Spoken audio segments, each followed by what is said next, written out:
I am Dominique, 35 years old, and a forensic accountant by trade. I came straight from the cemetery where I just buried Julian, my husband of 4 years, holding the keys to his Porsche and the deeds to 3 luxury properties. I walked into my parents' house seeking comfort, but stopped dead in my tracks in the hallway. My white brother-in-law was laughing in the living room, bragging about an old will from 2018 that he was going to use to leave me homeless and penniless. My own mother chimed in, saying it was exactly what I deserved.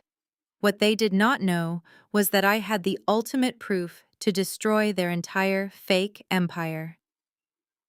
Before I continue this story, let me know where you are watching from in the comments below. Hit like and subscribe if you have ever had to outsmart a toxic family that tried to destroy you. The heavy oak front door of my parents' sprawling Atlanta estate had always been unlocked on Sundays. I pushed it open silently, escaping the cold drizzle of the afternoon. My black funeral dress was damp, and my chest was hollow with the fresh grief of losing Julian to a sudden heart attack at just 42. The rain had been pouring relentlessly at the cemetery just 2 hours ago. I stood there in the mud watching them lower my husband into the ground, my heart shattered into a million jagged pieces. Julian was my rock, a brilliant self-made real estate developer who saw past my family's toxic facade and loved me for my sharp mind and relentless drive. During the burial service, my father, Pastor Silas, stood at the podium, with tears streaming down his face, delivering a eulogy so moving that half the congregation was weeping. He called Julian a son, a pillar of the community, a blessing to our family. I needed my mother. I needed my father to offer some genuine words of grace to me in private. Instead, as I slipped off my wet heels in the foyer, the sound of clinking crystal glasses and raucous laughter echoed from the formal living room. I realized those tears at the cemetery were not of sorrow. They were tears of greed. I crept closer, the thick Persian runner swallowing my footsteps. Through the partially open French doors I saw them. Not mourning, celebrating. Trent, my 34-year-old white brother-in-law, was pacing in front of the fireplace, swirling amber liquor in a tumbler. Trent was a self-proclaimed crypto entrepreneur whose ventures always mysteriously collapsed, requiring my father to bail him out.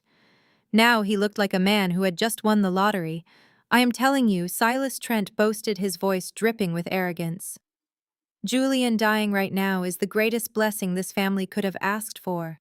I still have the original copy of his will from 2018, the one he wrote before he even met Dominique. I held my breath, the cold metal of the Porsche keys digging into my palm. My mother Vivian sat on the velvet sofa, perfectly poised, not a single hair out of place. She took a delicate sip of her wine. "Thank the Lord," she said, her tone icy. "That girl has been parading around this city like she is better than us ever since she married that real estate developer." It is time Dominique learned some humility. She thinks because she audits corporate fraud for a living, she can look down on her own blood. My younger sister Chloe draped herself over an armchair. At 32, she was the golden child, spoiled and entitled, currently wearing a diamond necklace Julian had bought me for my birthday, which she had conveniently borrowed and never returned. "So what does the will actually say, Trent?" she asked eagerly. "Do we get the Aspen house?" "Because I absolutely refuse to stay in a hotel this winter." Trent chuckled, pulling a folded document from his tailored suit jacket. "A suit he bought with my father's church donations, no doubt." "It is even better, Chloe," he said. "Before Julian met your sister, he left his entire estate, all $5 million of it, to the church charity fund. And guess who he named as the executor in that old document? Me. The beauty of this plan is the absolute legality of it. Julian never updated this specific document with my lawyer. Sure, he might have told people he was leaving everything to his precious wife, but in the eyes of the probate court, paper is king. And I hold the paper. I will file the petition for probate first thing Monday morning. The court will freeze all his personal bank accounts immediately. She will not be able to buy a cup of coffee by lunchtime." Chloe clapped her hands together like a delighted toddler. "Oh, this is going to be phenomenal. Can we hire security to escort her out of the penthouse? I want to record it when they throw her designer bags onto the sidewalk. She always acted like her corporate job made her a genius. Let us see how smart she is when her credit cards decline at the grocery store. My father, the beloved Pastor Silas, nodded in solemn agreement. It is God's will, my father said smoothly. The church needs those funds. And Trent needs capital to revive his trading platform. Dominique is young. She can go rent a small apartment and start over. It will build her character. Do not be too harsh, Chloe. My mother, Vivian said, though a wicked smile betrayed her fake sympathy. We must maintain our image. When the church members ask, we will say, Dominique was too overcome with grief to manage the estate, and that we stepped in to protect Julian's legacy. We are doing her a favor, really. The burden of sudden wealth would ruin a girl like her. She lacks our refined sensibilities. I might even let her rent the old storage room over the garage if she begs nicely. But only if she apologizes to Chloe for being so haughty at the Thanksgiving dinner. Listening to them, my analytical mind automatically began cataloging their mistakes. 1. They assumed Julian's assets were still tied to his personal name. 2. Trent confessed out loud to intending to misappropriate estate funds for his personal business. 3. My mother just admitted to a coordinated smear campaign to manipulate public perception. As a forensic accountant, I view the world through the lens of liability and evidence. I spend my days tracing offshore accounts, uncovering shell companies, and testifying against corporate embezzlers in federal court. I destroy white-collar criminals before breakfast. And here was my own family casually plotting a multi-million-dollar fraud in their living room, completely unaware that the grim reaper of audits was standing right outside their door. My father's deep, resonant voice broke through my thoughts. We must move quickly and quietly, Silas instructed. Trent, ensure the paperwork is flawless. If Dominique suspects anything before the accounts are frozen, she might try to hire an attorney. We need to strike while she is still paralyzed by her grief. Right now she is weak. She is probably sitting in that empty penthouse crying her eyes out, completely defenseless. Defenseless. The word echoed in my mind. They truly thought my grief made me stupid. They thought taking away my husband meant taking away my spine. They were about to learn a very hard lesson about the difference between a grieving widow and a woman with nothing left to lose. I looked down at my hands. I was holding the deeds to the 3 commercial properties Julian and I had purchased last year, properties that were fully secured and completely out of Trent's pathetic reach. I was holding the keys to a life they could only dream of stealing. The tears that had been threatening to fall since the funeral dried up, instantly replaced by a cold, burning anger. I did not want to cry anymore. I wanted to see them burn. I wanted to watch their pristine, carefully curated world crumble into ash. I uncurled my fists. I rolled my shoulders back, letting the posture of the terrified daughter fall away, and standing tall as the woman Julian loved. A woman who dealt in hard facts and ruthless consequences. I took one final silent breath, letting the icy resolve settle deep into my bones. Then I stepped out of the shadows, raised both hands, and pushed the heavy French doors wide open. The heavy oak doors slammed against the walls with a loud, violent crack. The sudden noise shattered the celebratory atmosphere in the living room, like a brick through a stained glass window. Trent froze instantly. His glass of expensive bourbon halted halfway to his mouth. My mother gasped, her hand flying instinctively to her pearl necklace, as if I had just walked in holding a weapon. Chloe let out a startled squeak and practically dived over the armrest of the velvet sofa, desperately shoving the folded document she had been holding under a decorative throw pillow. I walked into the center of the room, my black heels clicking sharply against the polished hardwood floor. The air inside was thick with the smell of rich mahogany, expensive liquor, and cheap betrayal. I did not cry. I did not scream. I just stopped right in front of the glass coffee table, looking down at the 4 people who were supposed to be my support system on the darkest day of my life. Without breaking eye contact with my mother, I raised my hand and tossed Julian's heavy Porsche keys onto the glass. The metallic clatter echoed in the silent room, making Trent flinch visibly. Are we having a real estate auction, Or are we just picking through my dead husband's pockets before the dirt on his grave has even settled? I asked. My voice was dangerously low, stripped of any warmth or familial affection. I kept my posture completely rigid. I was just at the cemetery. His body is not even cold yet. The rain is still washing the mud off his headstone, and you are sitting in here dividing up his assets like vultures circling a fresh carcass. Chloe was the first to recover. She sat up straight, awkwardly trying to smooth her hair and mask her sheer panic with a mask of forced indignation. "Dominique, please do not be so dramatic," she stammered, her eyes darting nervously toward Trent. "We were just discussing logistics. You know how incredibly stressful funerals are for the family. Trent was just trying to help figure out the legal side of things so you do not have to worry about the paperwork. He is just trying to protect you. Protect me." I turned my gaze entirely to Trent. Under the weight of my stare, the self-proclaimed business genius suddenly looked very small in his tailored Italian suit. The last time Trent tried to figure out the financial side of anything, he burned through $500,000 of investor money on a worthless cryptocurrency token that collapsed in exactly 3 days. And who had to bail him out to keep him from facing federal wire fraud charges? Julian did. "My husband quietly wrote a massive check to cover your catastrophic failure, Trent, just to keep my sister from the public humiliation of being married to a convicted felon. You are not a businessman. You are a financial parasite playing dress-up with my father's church donations." Trent turned bright red, the veins in his neck bulging.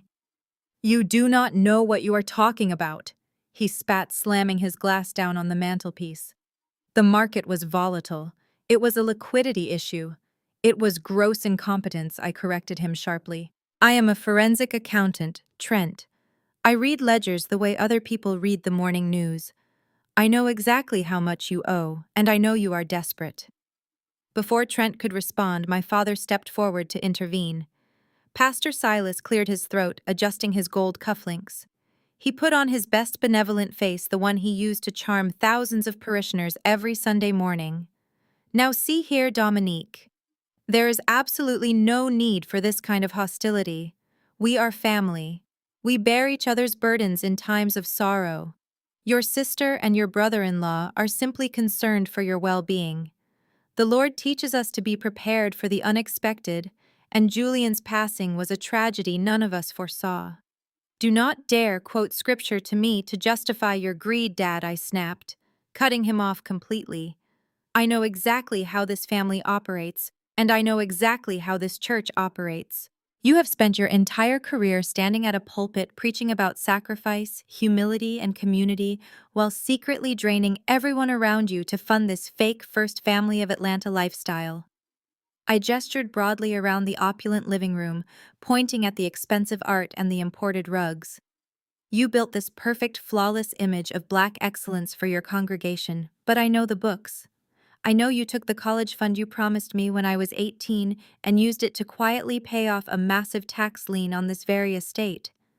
I had to take out crushing student loans and work 3 jobs to get my degree because you needed to buy my mother a new Mercedes to maintain appearances for the church board. I built my career from absolute scratch. And Julian knew it. He saw right through this pristine facade from the day he met you all." My mother Vivian stood up abruptly, her face flushed with righteous anger. "How dare you speak to your father that way under his roof? We gave you everything. We gave you a respected name, a pedigree. We gave you a standard of living that most people only dream of, and you bring this disgusting disrespect into my house on the day we laid a family member to rest. Your house." I laughed, a harsh, bitter sound that had no humor in it. "I am standing in a house that is entirely mortgaged to its roof, Mother. Do not play the victim. I stood in that hallway for 10 minutes. I heard every single word you all said. I heard you talking about claiming the Aspen house for Chloe. I heard Trent bragging about an outdated will. You all think I am just some grieving, helpless widow who is too weak to fight back. You think because I do not wear my resume on my sleeve, because I do not boast about my salary, that I am stupid." Silence fell over the room again, heavy and suffocating. They realized I had caught them red-handed. The polite grieving daughter act was over. I was speaking to them not as family, but as an auditor, uncovering a massive corporate fraud. My father realized the guilt trip was no longer working. The gentle, benevolent patriarch routine immediately dropped away, replaced by the authoritative, commanding megachurch pastor who was used to absolute obedience from his flock. He straightened his posture, puffing out his chest to maximize his physical presence, and walked slowly toward me. He held out his large, heavy hand, palm up. He lowered his voice into that deep, booming baritone he used from the pulpit to force sinners into submission, aiming to intimidate me into compliance. "Listen to me very carefully," Dominique Silas said, his eyes turning hard cold and entirely unyielding. "You are clearly hysterical and completely not in your right mind right now. Your grief is clouding your judgment and making you paranoid." Julian had many complex business dealings, real estate investments, corporate accounts, partnerships that are far too complicated for a woman in your deeply emotional state to handle. You are going to make a catastrophic mistake if you try to manage this alone. He took another step closer, looming over me, pointing a finger toward my leather handbag. "You are going to open your purse right now. You are going to hand over Julian's bank cards, the keys to all of his properties, and his personal laptop. We are going to hold on to them and manage the estate for you. We will secure the assets until you are mentally stable enough to behave like a respectful daughter and a proper member of this family. Now hand them over to me. Now." My father stood there with his hand outstretched, demanding the last remnants of my husband's life. But before I could respond to his booming, authoritative command, Trent stepped out from behind him. Emboldened by my father's aggression, my brother-in-law strutted forward and waved the folded 2018 will in my face like a winning lottery ticket. You heard the Pastor Dominique Trent sneered, his chest puffed out with unearned confidence. "As the designated executor in this legally binding document, I am officially stepping in as the interim asset manager of Julian's estate. I have a fiduciary duty to secure the assets immediately to prevent any mismanagement. You are too emotional to handle the complexities of a multi-million-dollar portfolio. Hand over the items." He used corporate buzzwords with the sloppy execution of a man who had only read business magazines in a dentist waiting room. Mismanagement, fiduciary duty, interim asset manager. I knew exactly what those terms meant in a court of law. I knew the crushing, inescapable liabilities attached to assuming the role of an interim asset manager, especially when dealing with commercial real estate and corporate debts. Trent had absolutely no idea what kind of legal bear trap he was happily stepping into. Chloe moved to stand next to her husband, crossing her arms tightly. The diamonds on her neck. My diamonds caught the light from the chandelier. "You should start packing tonight," she commanded, her voice shrill and entirely devoid of empathy. "The penthouse is an estate asset now, and Trent needs a proper home office to manage the transition of the company. I want you out by the end of the week. You do not deserve to live in a place like that anyway. Take your cheap clothes and get out before we have to legally evict you." My mother, Vivian, nodded in agreement from the sofa, delicately crossing her legs. "Do not be stubborn, Dominique. I already told you that you can have the storage room above the garage. We will even help you move your personal items. It is time you remembered where you came from and learned to be grateful for whatever this family decides to give you." I looked at the four of them standing together. My father with his false righteousness, my mother with her toxic vanity, my sister with her petty jealousy, and Trent, the parasitic outsider who thought he had finally struck gold. If I fought them right now, if I screamed and cried and raged against the sheer injustice of it all, it would only give them what they desperately wanted. They wanted a show. They wanted to see the haughty, independent daughter finally break down and beg for their mercy. But I am a forensic accountant. I do not operate on emotion. I operate on evidence, strategy, and calculated execution. One of the fundamental rules of auditing a hostile target is to let them talk. You let them feel smart. You let them commit to their fraudulent narrative on paper, and you do not interrupt them while they are actively destroying their own defense. So I shifted my strategy. I intentionally dropped my shoulders, letting my posture slump. I let my eyes fall to the hardwood floor, effectively masking the cold calculation in my stare. I unclenched my fists and allowed my hands to tremble slightly as I gripped the strap of my purse. I made myself look exactly how they expected me to look. A defeated, shattered widow buckling under the overwhelming power of her influential family. I saw my father's posture relax into a smug stance. I saw Trent smirk in triumph. I saw Chloe practically glowing with vindicated pride. I slowly reached into my bag and pulled out the thick stack of Julian's corporate access cards. I placed them on the glass coffee table right next to the Porsche keys. I did not say a word about the commercial deeds I had firmly tucked inside the hidden lining of my purse. "You want to manage his estate, Trent?" I asked quietly, keeping my voice soft and deliberately shaky. "You want all the responsibility that comes with Julian's name and Julian's business?" "Absolutely," Trent replied quickly, snatching the access cards off the table and shoving them into his pocket before I could change my mind. "I am the only one here qualified to handle an operation of this magnitude.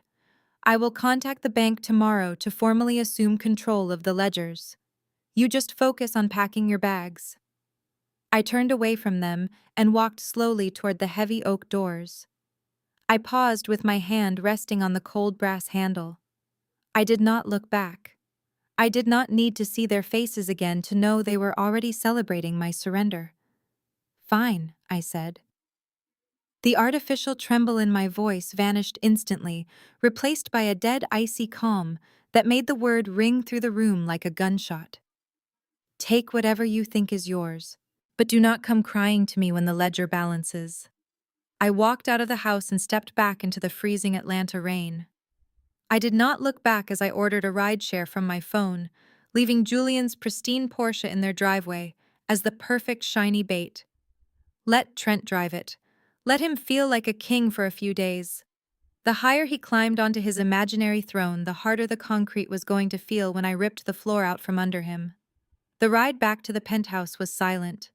The city lights blurred against the wet windows of the car, but my mind was incredibly clear. When I finally unlocked the door to my home, the heavy silence of the empty space hit me. The faint scent of Julian's cedar and black pepper cologne still lingered in the air of the foyer. For a brief second, the overwhelming grief threatened to pull me under again, but I pushed it down. I had a job to do. I walked straight past the dark, empty living room and headed directly into Julian's massive home office.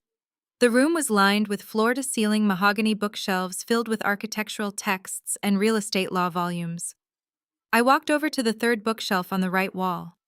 I pulled out a heavy copy of a tax code encyclopedia, revealing a sleek biometric wall safe hidden seamlessly behind the dark wood paneling. Julian had installed this safe 3 years ago. Only he and I had access to it. I pressed my thumb against the glowing green scanner. The machine beeped softly, and the heavy steel door clicked open with a satisfying clunk.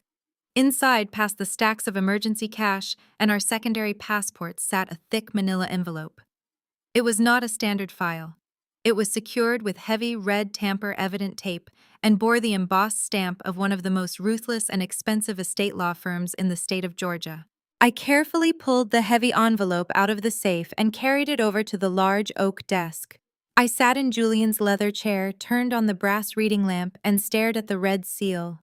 Trent thought he held the ultimate weapon with a flimsy, outdated will from 2018. He thought probate court would be a walk in the park. I broke the red seal and slid the crisp, heavy parchment documents onto the desk. The bold black letters at the top of the first page reflected in the lamplight. The Julian Washington Irrevocable Living Trust. I ran my fingers over my husband's sharp, familiar signature at the bottom of the page, dated precisely 2 years ago. I smiled a cold, predatory smile in the quiet darkness of the office. Let them freeze the bank accounts. Let them file their pathetic petition for probate. They were about to find out that Julian Washington did not own a single asset in his personal name, and they had just declared war on the sole trustee.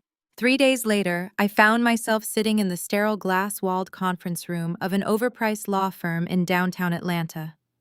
Trent had spared no expense, likely using the very church funds he was supposed to be managing to hire a bulldog attorney who specialized in aggressive estate litigation. The lawyer sat across from me, a smug man wearing a suit that cost more than my first car. My entire family was arranged around the long mahogany table like a royal tribunal preparing to pass a sentence on a peasant. My father, Pastor Silas, sat with his hands folded piously over his stomach. My mother, Vivian, was busy adjusting her designer silk scarf, refusing to even make eye contact with me. Chloe sat next to Trent, tapping her freshly manicured nails against the polished wood, practically vibrating with excitement. And Trent, sitting at the head of the table as if he had just conquered a small nation, wore an arrogant smirk that made my blood run cold. The lawyer cleared his throat and adjusted his wire-rimmed glasses. "Mrs. Washington," he began, using my married name with a distinct tone of condescension. "We called you here today to formally notify you that we have officially filed the petition for probate regarding your late husband's estate. The court has recognized the 2018 will as the active document."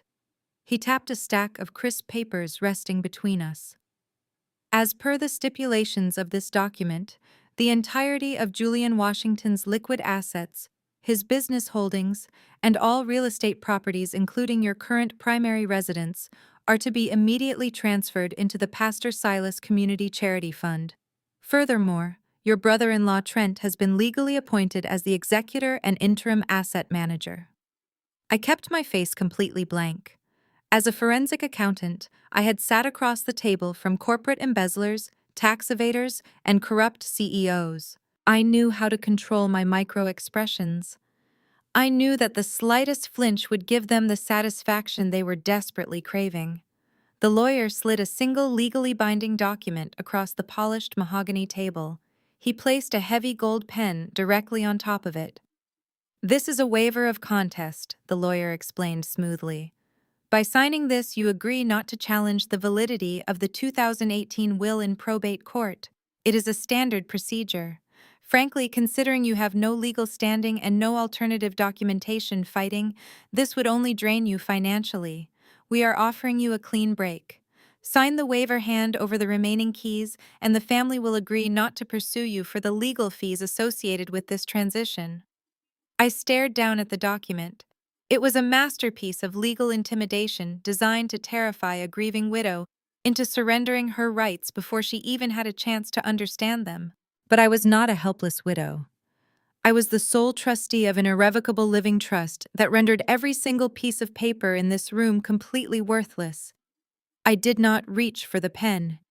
Instead, I let the silence stretch, forcing them to sit in the uncomfortable tension. My mother finally broke the quiet. She leaned forward, resting her elbows on the table, her eyes gleaming with malicious delight. "You need to sign it, Dominique. Do not make this harder than it has to be. You have always been far too prideful for your own good. Living in that multi-million-dollar penthouse gave you severe delusions of grandeur." She offered a tight, artificial smile. "This is a blessing in disguise. Moving out of that luxury building and finding a small apartment in one of the lower-income neighborhoods on the South Side will build your character. It will teach you the humility you so desperately lack. You can finally experience how normal people live instead of looking down on your own family from your ivory tower." Chloe chimed in, unable to hide her glee. "And you really need to be out by Friday. Trent has contractors coming to measure the penthouse for renovations. We are turning your dressing room into a home gym." I looked at my sister. The sheer audacity of her greed was almost impressive. They were entirely convinced that they had won. They thought the law was a weapon that only they knew how to wield. But I knew the truth. I knew that by formally filing that outdated will and legally claiming control of Julian's estate, Trent had just made himself personally liable for any and all financial discrepancies attached to the church's charity fund. He had blindly walked into a federal trap, and all I had to do was lock the cage. I could have pulled the trust documents out of my bag right then and there. I could have slammed them onto the table, humiliated the lawyer, and watched my family's smug faces shatter into absolute panic. But that would be too easy. That would just be a legal victory. I wanted total, irreversible destruction. I needed time to complete my forensic audit of Trent's offshore crypto accounts. I needed the FBI to finish processing the wire fraud evidence I was quietly compiling. So I played my part. I intentionally let my breathing become shallow. I allowed my hands to tremble visibly as I reached out and touched the edge of the waiver. I looked up at the lawyer, widening my eyes to feign overwhelming panic. "I cannot sign this right now," I whispered, making my voice crack perfectly. "I do not understand all of this legal jargon. You are asking me to sign away my entire life. I need time. Just give me 1 week. Let me find a lawyer to explain this to me properly. If it is as ironclad as you say, then 1 week will not change anything." My father sighed heavily, rubbing his temples as if I were a misbehaving toddler exhausting his patience. "Dominique, you are being unreasonable. We are trying to handle this internally to save you from public embarrassment." But Trent held up his hand, silencing my father. Trent looked at my trembling hands, completely buying the performance. The illusion of absolute power had thoroughly blinded him. He leaned back in his leather chair, steepled his fingers, and offered me a chilling, triumphant sneer. "Let her have a week," Silas Trent said arrogantly. "If she wants to waste whatever little savings she has left on a consultation fee, let her. No lawyer in Atlanta is going to touch a case against this firm when we hold the original will." Trent leaned forward, locking eyes with me. "You have exactly 7 days, Dominique. Next Friday is the church's annual charity gala. I will be taking the stage to formally announce my new position as the head of Julian's company. If this paper is not signed by then, I will instruct the legal team to forcefully evict you, and I will freeze your personal checking accounts for suspected commingling of estate funds." I lowered my head, hiding the cold, predatory smile that was threatening to break across my face. "Thank you, Trent," I murmured softly. "1 week is all I need." The lawyer nodded sharply, seemingly satisfied with my temporary submission. He began gathering his thick stacks of paper, sliding them back into his expensive leather briefcase. The tension in the room dipped slightly as my mother let out a dramatic sigh of relief, and my father offered a quiet, theatrical praise to the heavens. It appeared the ambush was over. I shifted in my seat, preparing to stand and leave them to their premature victory celebration. "Hold on," Trent said abruptly, his voice sliced through the settling atmosphere. "We are not quite finished here." The lawyer paused, looking at Trent with a hint of mild surprise. Trent ignored him. He reached into his sleek, undoubtedly brand-new leather portfolio and pulled out a single, neatly pressed document. He did not ask his expensive lawyer to present it. He wanted to do this himself. He wanted to wield the power with his own 2 hands, desperate to prove that he was the absolute alpha of the room. Trent slid the paper across the polished mahogany table until it rested directly in front of me. The heading at the top was printed in bold, aggressive letters: "Declaration of Interim Asset Management and Fiduciary Assumption." "I am granting you a week of grace to review the waiver," Trent said, leaning back and steepling his fingers together in a practiced pose he had probably seen in a movie about Wall Street. But a week is a long time in the business world. I cannot have Julian's companies sitting idle, and I certainly cannot risk you logging into the corporate accounts out of spite and moving capital around. He tapped his index finger against the table, his eyes locked onto mine with a predatory gleam. Therefore, I had my personal corporate team draft this declaration.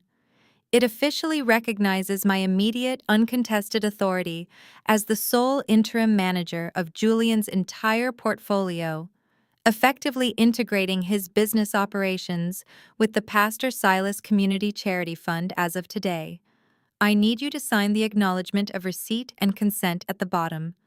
It simply states that you recognize my authority and will not interfere with my management during your 1 week grace period. My father nodded approvingly. "It is a necessary precaution, Dominique. We must protect the church's new assets from any emotional decisions you might make." I looked down at the paper. On the surface, it looked exactly like what Trent claimed it was a standard corporate power play designed to humiliate me and strip away my remaining dignity. It was a gag order and a surrender document rolled into one. But I am a forensic accountant. I do not read documents like a normal person. I read them like a predator scanning a dark forest for a tripwire. My eyes bypass the intimidating bold headings and the aggressive introductory paragraphs, scanning straight down to the dense, heavily worded clauses hidden in the middle of the page. The fine print. The place where corporate criminals usually bury their bodies. It only took me 5 seconds to find it. Paragraph 4, subsection B. The text read that by assuming total operational control of the integrated assets, the interim asset manager assumes full unrestricted fiduciary responsibility for the Pastor Silas Community Charity Fund and all associated entities. Furthermore, the manager legally absorbs all current and historical liabilities, debts, regulatory compliance obligations, and financial encumbrances attached to the fund as of the date of signing. My heart gave a sudden violent jolt against my ribs. I had to bite the inside of my cheek to stop my jaw from dropping. Trent had not asked the high-priced estate lawyer sitting next to him to draft this document.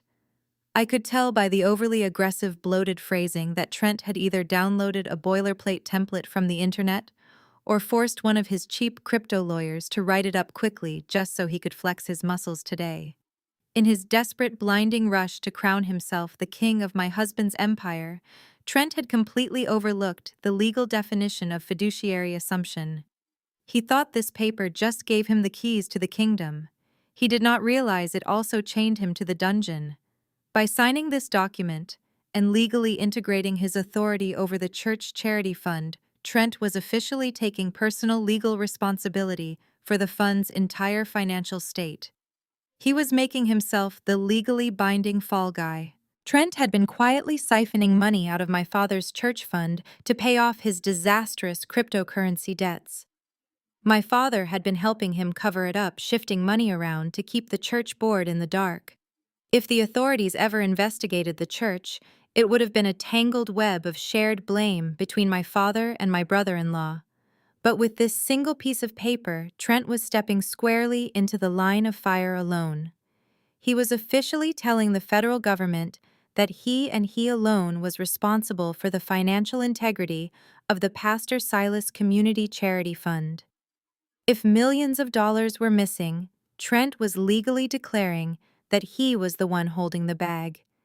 It was the absolute holy grail of financial prosecution, and he was handing it to me on a silver platter. Well, my sister Chloe snapped, her voice dripping with irritation. Are you going to sign it, or are we going to sit here all day? I have a fitting at Neiman Marcus in an hour, and you are wasting my time. I forced my eyes to well up with fresh tears. I blinked rapidly, letting one single tear slip down my cheek. I took a shallow, shaky breath and looked up at Trent with an expression of complete defeat.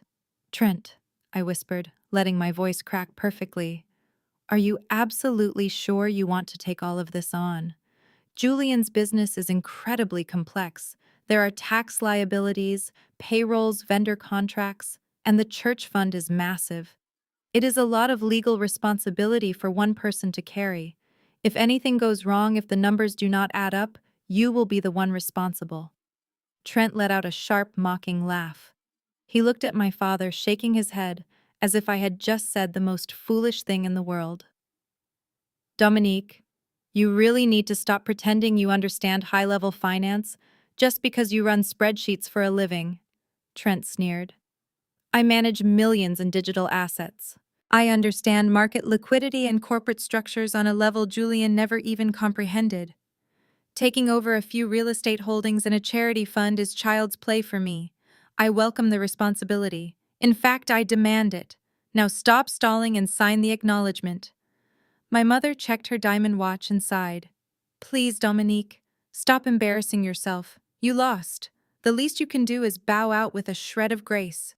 Let the men handle the business. I lowered my head, hiding my face behind my hair.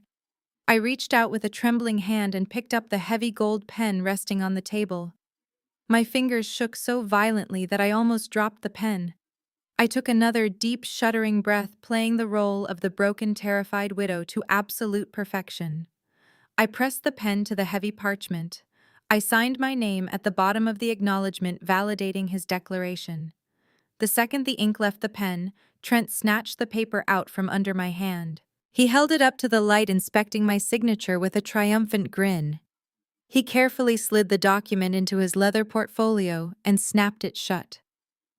The sound echoed in the quiet room, like a cell door locking into place. "Excellent," Trent said, buttoning his suit jacket and standing up. He looked down at me like a king observing a beggar. "You have until next Friday to sign the final waiver. Enjoy your last few days in the penthouse, Dominique. I highly suggest you start packing the cheap stuff first." My father stood up, smoothing his tie. "Let us go, family. We have a lot of preparations to make for the gala. We have to announce the future of this family's legacy." Chloe grabbed her designer bag, completely ignoring me as she chatted with my mother about her upcoming shopping trip. They all turned their backs to me, walking toward the heavy glass doors of the conference room. The lawyer gave me one last pitying glance before following them out. I remained seated at the large mahogany table. The door clicked shut behind them, leaving me completely alone in the silent room. I looked down at my hands. The violent trembling stopped instantly. My fingers were perfectly steady. I slowly reached up and wiped the single fake tear off my cheek. The terrified, defeated expression melted away from my face, replaced by a cold, calculating calm. I leaned back in my chair and let out a soft, dark laugh. Trent wanted to be the interim asset manager. He wanted the title, the power, and the prestige. He wanted to sit on the throne. But what he did not know was that the throne was sitting on a mountain of federal explosives, and he had just handed me the detonator. All I needed to do now was light the match. I walked out of the glass building, the humid Atlanta air hitting my face. I did not take a cab this time. I walked the 6 blocks to my apartment, letting the rhythm of my footsteps sharpen my focus. When I swiped my key fob and entered the penthouse, I did not bother turning on the main lights. I went straight to the kitchen, brewed a pot of black coffee, and carried the steaming mug into Julian's home office. I locked the heavy oak door behind me. I sat down at the massive desk, woke up my customized dual-monitor workstation, and cracked my knuckles. The time for playing the grieving, helpless widow was officially over. It was time to go to war. As a senior forensic accountant, my laptop is a weapon. I have specialized software and access to financial databases that can strip a company down to its bare bones in a matter of hours. I opened a secure encrypted browser and began my hunt. I started with the holy grail of my father's empire, the Pastor Silas Community Charity Fund. Because it was registered as a tax-exempt nonprofit organization, the church was legally required to file a Form 990 with the Internal Revenue Service every year. These public documents are supposed to show exactly where the charity money comes from and exactly where it goes. To the untrained eye, a Form 990 is just a boring maze of bureaucratic numbers. To me, it is a roadmap. I pulled the filings for the last 3 years and ran them through my data visualization software. Almost immediately, the anomalies lit up my screen like red flares in the dark.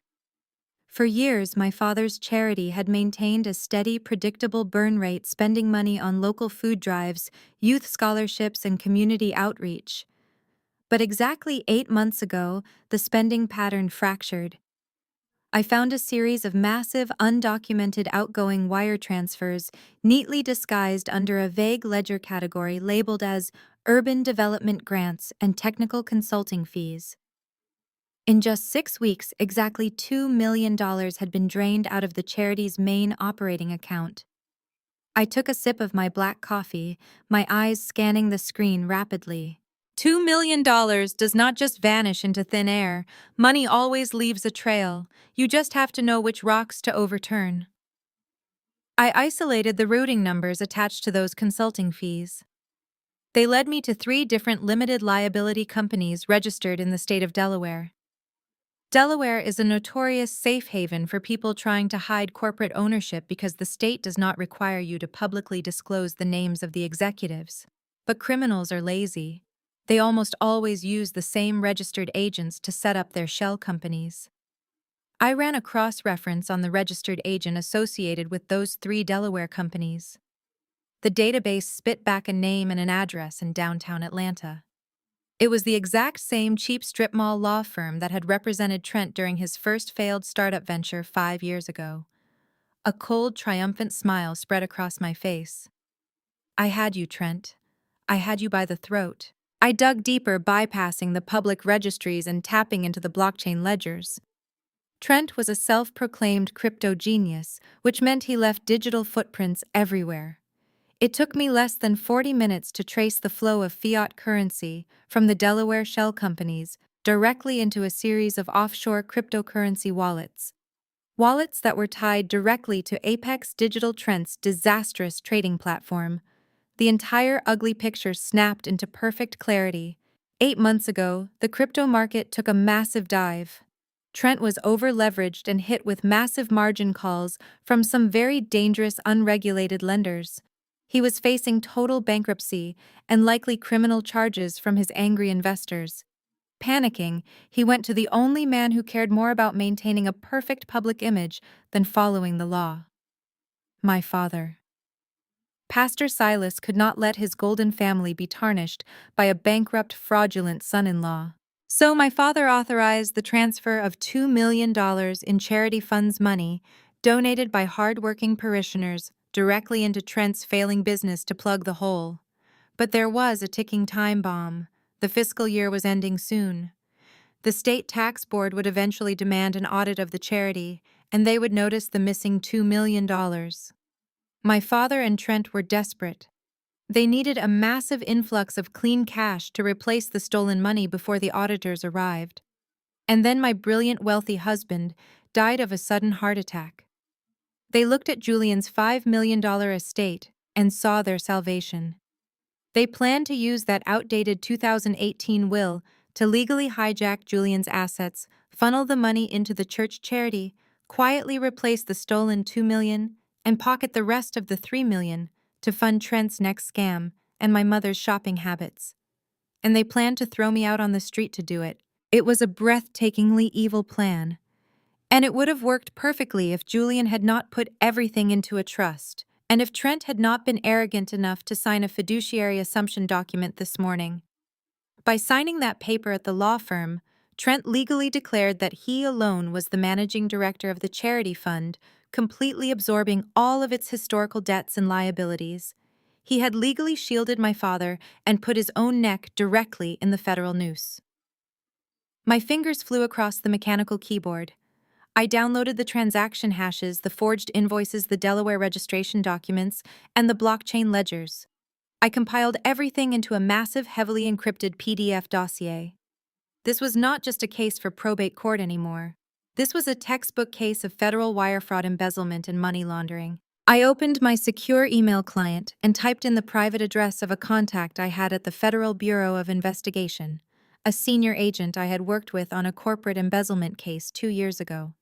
I attached the encrypted dossier. All I had to do was click send, and Trent's entire life would be reduced to a prison sentence. I hovered my mouse over the send button, savoring the absolute power of the moment. Then the dead silence of the penthouse was violently shattered. Boom, boom, boom. The noise echoed through the expansive hallway like a physical blow.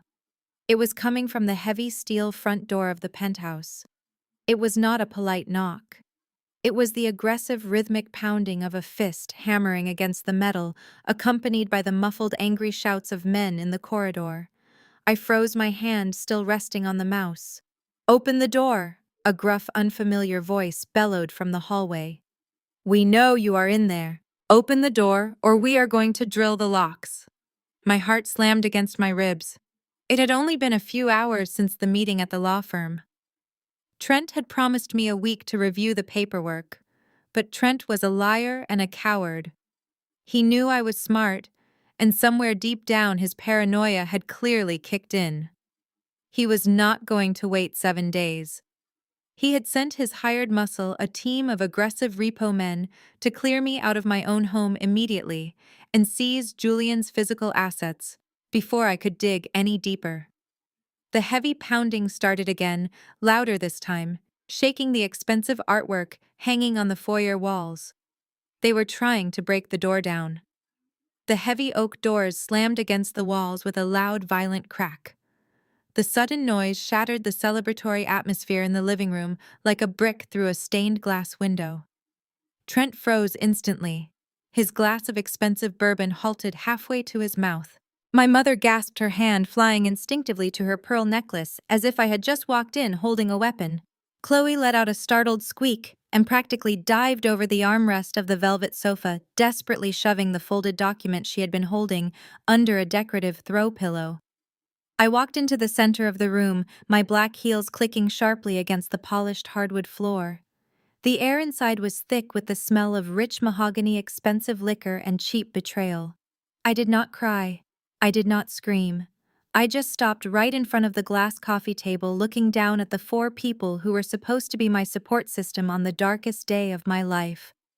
Without breaking eye contact with my mother, I raised my hand and tossed Julian's heavy Porsche keys onto the glass. The metallic clatter echoed in the silent room, making Trent flinch visibly. Are we having a real estate auction?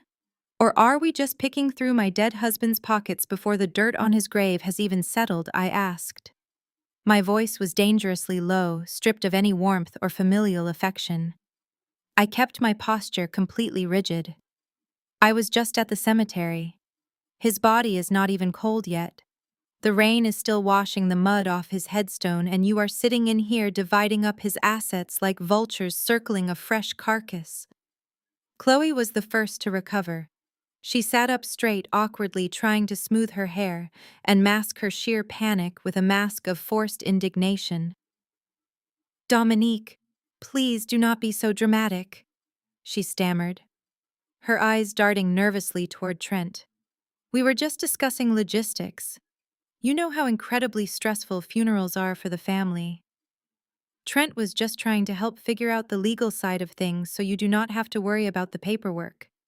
He is just trying to protect you." Protect me. I turned my gaze entirely to Trent. Under the weight of my stare, the self-proclaimed business genius suddenly looked very small in his tailored Italian suit. The last time Trent tried to figure out the financial side of anything, he burned through $500,000 of investor money on a worthless cryptocurrency token that collapsed in exactly 3 days. And who had to bail him out to keep him from facing federal wire fraud charges? Julian did. My husband quietly wrote a massive check to cover your catastrophic failure, Trent, just to keep my sister from the public humiliation of being married to a convicted felon. You are not a businessman. You are a financial parasite playing dress-up with my father's church donations. Trent turned bright red, the veins in his neck bulging. You do not know what you are talking about, he spat, slamming his glass down on the mantelpiece. The market was volatile. It was a liquidity issue. It was gross incompetence, I corrected him sharply. I am a forensic accountant, Trent. I read ledgers the way other people read the morning news. I know exactly how much you owe, and I know you are desperate. Before Trent could respond, my father stepped forward to intervene. Pastor Silas cleared his throat, adjusting his gold cufflinks. He put on his best benevolent face, the one he used to charm thousands of parishioners every Sunday morning. Now see here, Dominique. There is absolutely no need for this kind of hostility. We are family. We bear each other's burdens in times of sorrow. Your sister and your brother-in-law are simply concerned for your well-being.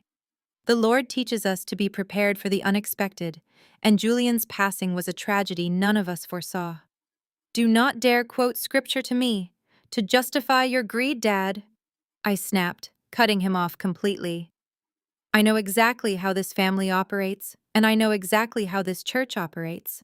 You have spent your entire career standing at a pulpit preaching about sacrifice, humility, and community, while secretly draining everyone around you to fund this fake First Family of Atlanta lifestyle. I gestured broadly around the opulent living room, pointing at the expensive art and the imported rugs. You built this perfect, flawless image of black excellence for your congregation, but I know the books.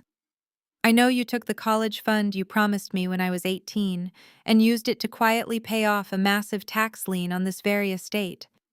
I had to take out crushing student loans and work 3 jobs to get my degree because you needed to buy my mother a new Mercedes to maintain appearances for the church board. I built my career from absolute scratch. And Julian knew it. He saw right through this pristine facade from the day he met you all. My mother Vivian stood up abruptly, her face flushed with righteous anger. How dare you speak to your father that way under his roof? We gave you everything. We gave you a respected name, a pedigree. We gave you a standard of living that most people only dream of. And you bring this disgusting disrespect into my house on the day we laid a family member to rest. Your house. I laughed, a harsh, bitter sound that had no humor in it. I am standing in a house that is entirely mortgaged to its roof, Mother. Do not play the victim. I stood in that hallway for 10 minutes. I heard every single word you all said. I heard you talking about claiming the Aspen house for Chloe. I heard Trent bragging about an outdated will. You all think I am just some grieving, helpless widow who is too weak to fight back. You think because I do not wear my resume on my sleeve, because I do not boast about my salary, that I am stupid. Silence fell over the room again, heavy and suffocating. They realized I had caught them red-handed. The polite grieving daughter act was over. I was speaking to them not as family, but as an auditor, uncovering a massive corporate fraud. My father realized the guilt trip was no longer working. The gentle, benevolent patriarch routine immediately dropped away, replaced by the authoritative, commanding megachurch pastor who was used to absolute obedience from his flock. He straightened his posture, puffing out his chest to maximize his physical presence, and walked slowly toward me. He held out his large, heavy hand, palm up. He lowered his voice into that deep, booming baritone he used from the pulpit to force sinners into submission, aiming to intimidate me into compliance. "Listen to me very carefully, Dominique Silas," said, his eyes turning hard, cold, and entirely unyielding. "You are clearly hysterical and completely not in your right mind right now. Your grief is clouding your judgment and making you paranoid." Julian had many complex business dealings. Real estate investments, corporate accounts, partnerships that are far too complicated for a woman in your deeply emotional state to handle. You are going to make a catastrophic mistake if you try to manage this alone. He took another step closer, looming over me, pointing a finger toward my leather handbag. You are going to open your purse right now. You are going to hand over Julian's bank cards, the keys to all of his properties, and his personal laptop. We are going to hold on to them and manage the estate for you. We will secure the assets until you are mentally stable enough to behave like a respectful daughter and a proper member of this family. Now hand them over to me. Now. I did not panic. I calmly moved my mouse away from the send button and locked my laptop screen, securing the encrypted FBI dossier behind a heavy biometric firewall. Let them pound. Let them act like the thugs they truly were. I walked out of the home office and down the long hallway toward the foyer. The heavy thudding against the steel door continued vibrating through the floorboards. I reached out and unlatched the deadbolt, pulling the heavy door open just as one of the men was rearing back to strike it again. Standing in my hallway were 2 massive men in cheap tactical gear, looking like rent-a-cops who took their jobs far too seriously. Behind them, looking incredibly smug, stood Trent and my sister Chloe. Trent pushed past the security guards and stepped over the threshold of my home without an invitation. He was holding a clipboard, attempting to look like a man of official business. Chloe followed close behind him, holding an empty designer tote bag and scanning the penthouse with the hungry eyes of a scavenger. "You did not answer your phone," Dominique Trent said, his tone dripping with condescension. "We told you we were not going to sit around and wait for you to hide the assets. The grace period is over." I crossed my arms, blocking his path to the living room. "You gave me a week to review the waiver, Trent, and you have no legal right to enter my home. A petition for probate does not grant you immediate physical access. This is trespassing." Trent laughed, waving his hand dismissively. "I am the interim asset manager. I signed the declaration this morning, remember? That gives me the right to secure Julian's property. Now step aside or my men will physically move you. We are here for the car keys, the corporate credit cards, and all the high-value jewelry Julian purchased with company funds." He was bluffing. He had absolutely no legal authority to seize anything without a judge's direct order, which he definitely did not have yet. What he was doing right now was not asset management. It was armed extortion, and it was beautiful. I did not argue. I did not scream for the police. Instead, I reached into the pocket of my slacks, pulled out my smartphone, and hit record. I held the camera up, making sure Trent's face and the two armed guards were clearly in the frame. "Are you refusing to leave my property?" I asked, keeping my voice level and clear for the audio recording. "Are you using these armed men to force me to hand over my personal belongings?" "Put that phone away!" Trent snapped, his face flushing red. "You think a video is going to save you. I am the executor. I am well within my rights to repossess estate property from a hostile occupant." He turned to his guards. "Go to the kitchen counter. Find the keys to the Porsche." As the two giant men stomped past me into my kitchen, Chloe pushed her way to the front. She glared at the phone in my hand, but she was too arrogant to care that she was being recorded. She wanted her moment of triumph. "You are so pathetic, Dominique," Chloe sneered, stepping right into the camera lens. "You always have to play the victim, do you not? You think you are so much better than us because you went to a fancy college and got some corporate job. You always looked down your nose at me just because I actually enjoyed the life our parents provided." She walked past me, heading straight down the hall toward the master bedroom. I followed her, keeping the camera perfectly steady. "You walked around this city acting like some high society queen," Chloe shouted over her shoulder, her voice echoing off the high ceilings. "But you are nothing without Julian. You are just a freeloader who got lucky and married a rich man. You never belonged in this penthouse. And now you are going back to the bottom where you belong." Chloe stormed into the master bedroom. She ignored the walk-in closet filled with designer clothes. She walked straight over to the far wall above the fireplace. Hanging there was a breathtaking original oil painting Julian had commissioned for our first anniversary. It was a portrait of us walking through Piedmont Park, a piece of art that meant more to me than any diamond ring. Chloe reached up, grabbed the heavy gilded frame with both hands, and violently yanked it off the wall. The metal wire snapped with a sharp twang, and the bottom of the heavy frame slammed into the hardwood floor, scratching the pristine wood. "What are you doing?" I asked coldly, ensuring the camera captured her clutching the painting. "That was a personal gift from my husband. It is not a corporate asset." Chloe let out a sharp, mocking laugh.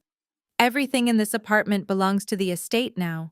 And since Trent is in charge, he promised I could have this for my new dining room. It is going to look so much better in a house where people actually appreciate expensive things." She dragged the heavy painting out of the bedroom, the wooden frame scraping loudly against the floorboards. I followed her back out to the foyer.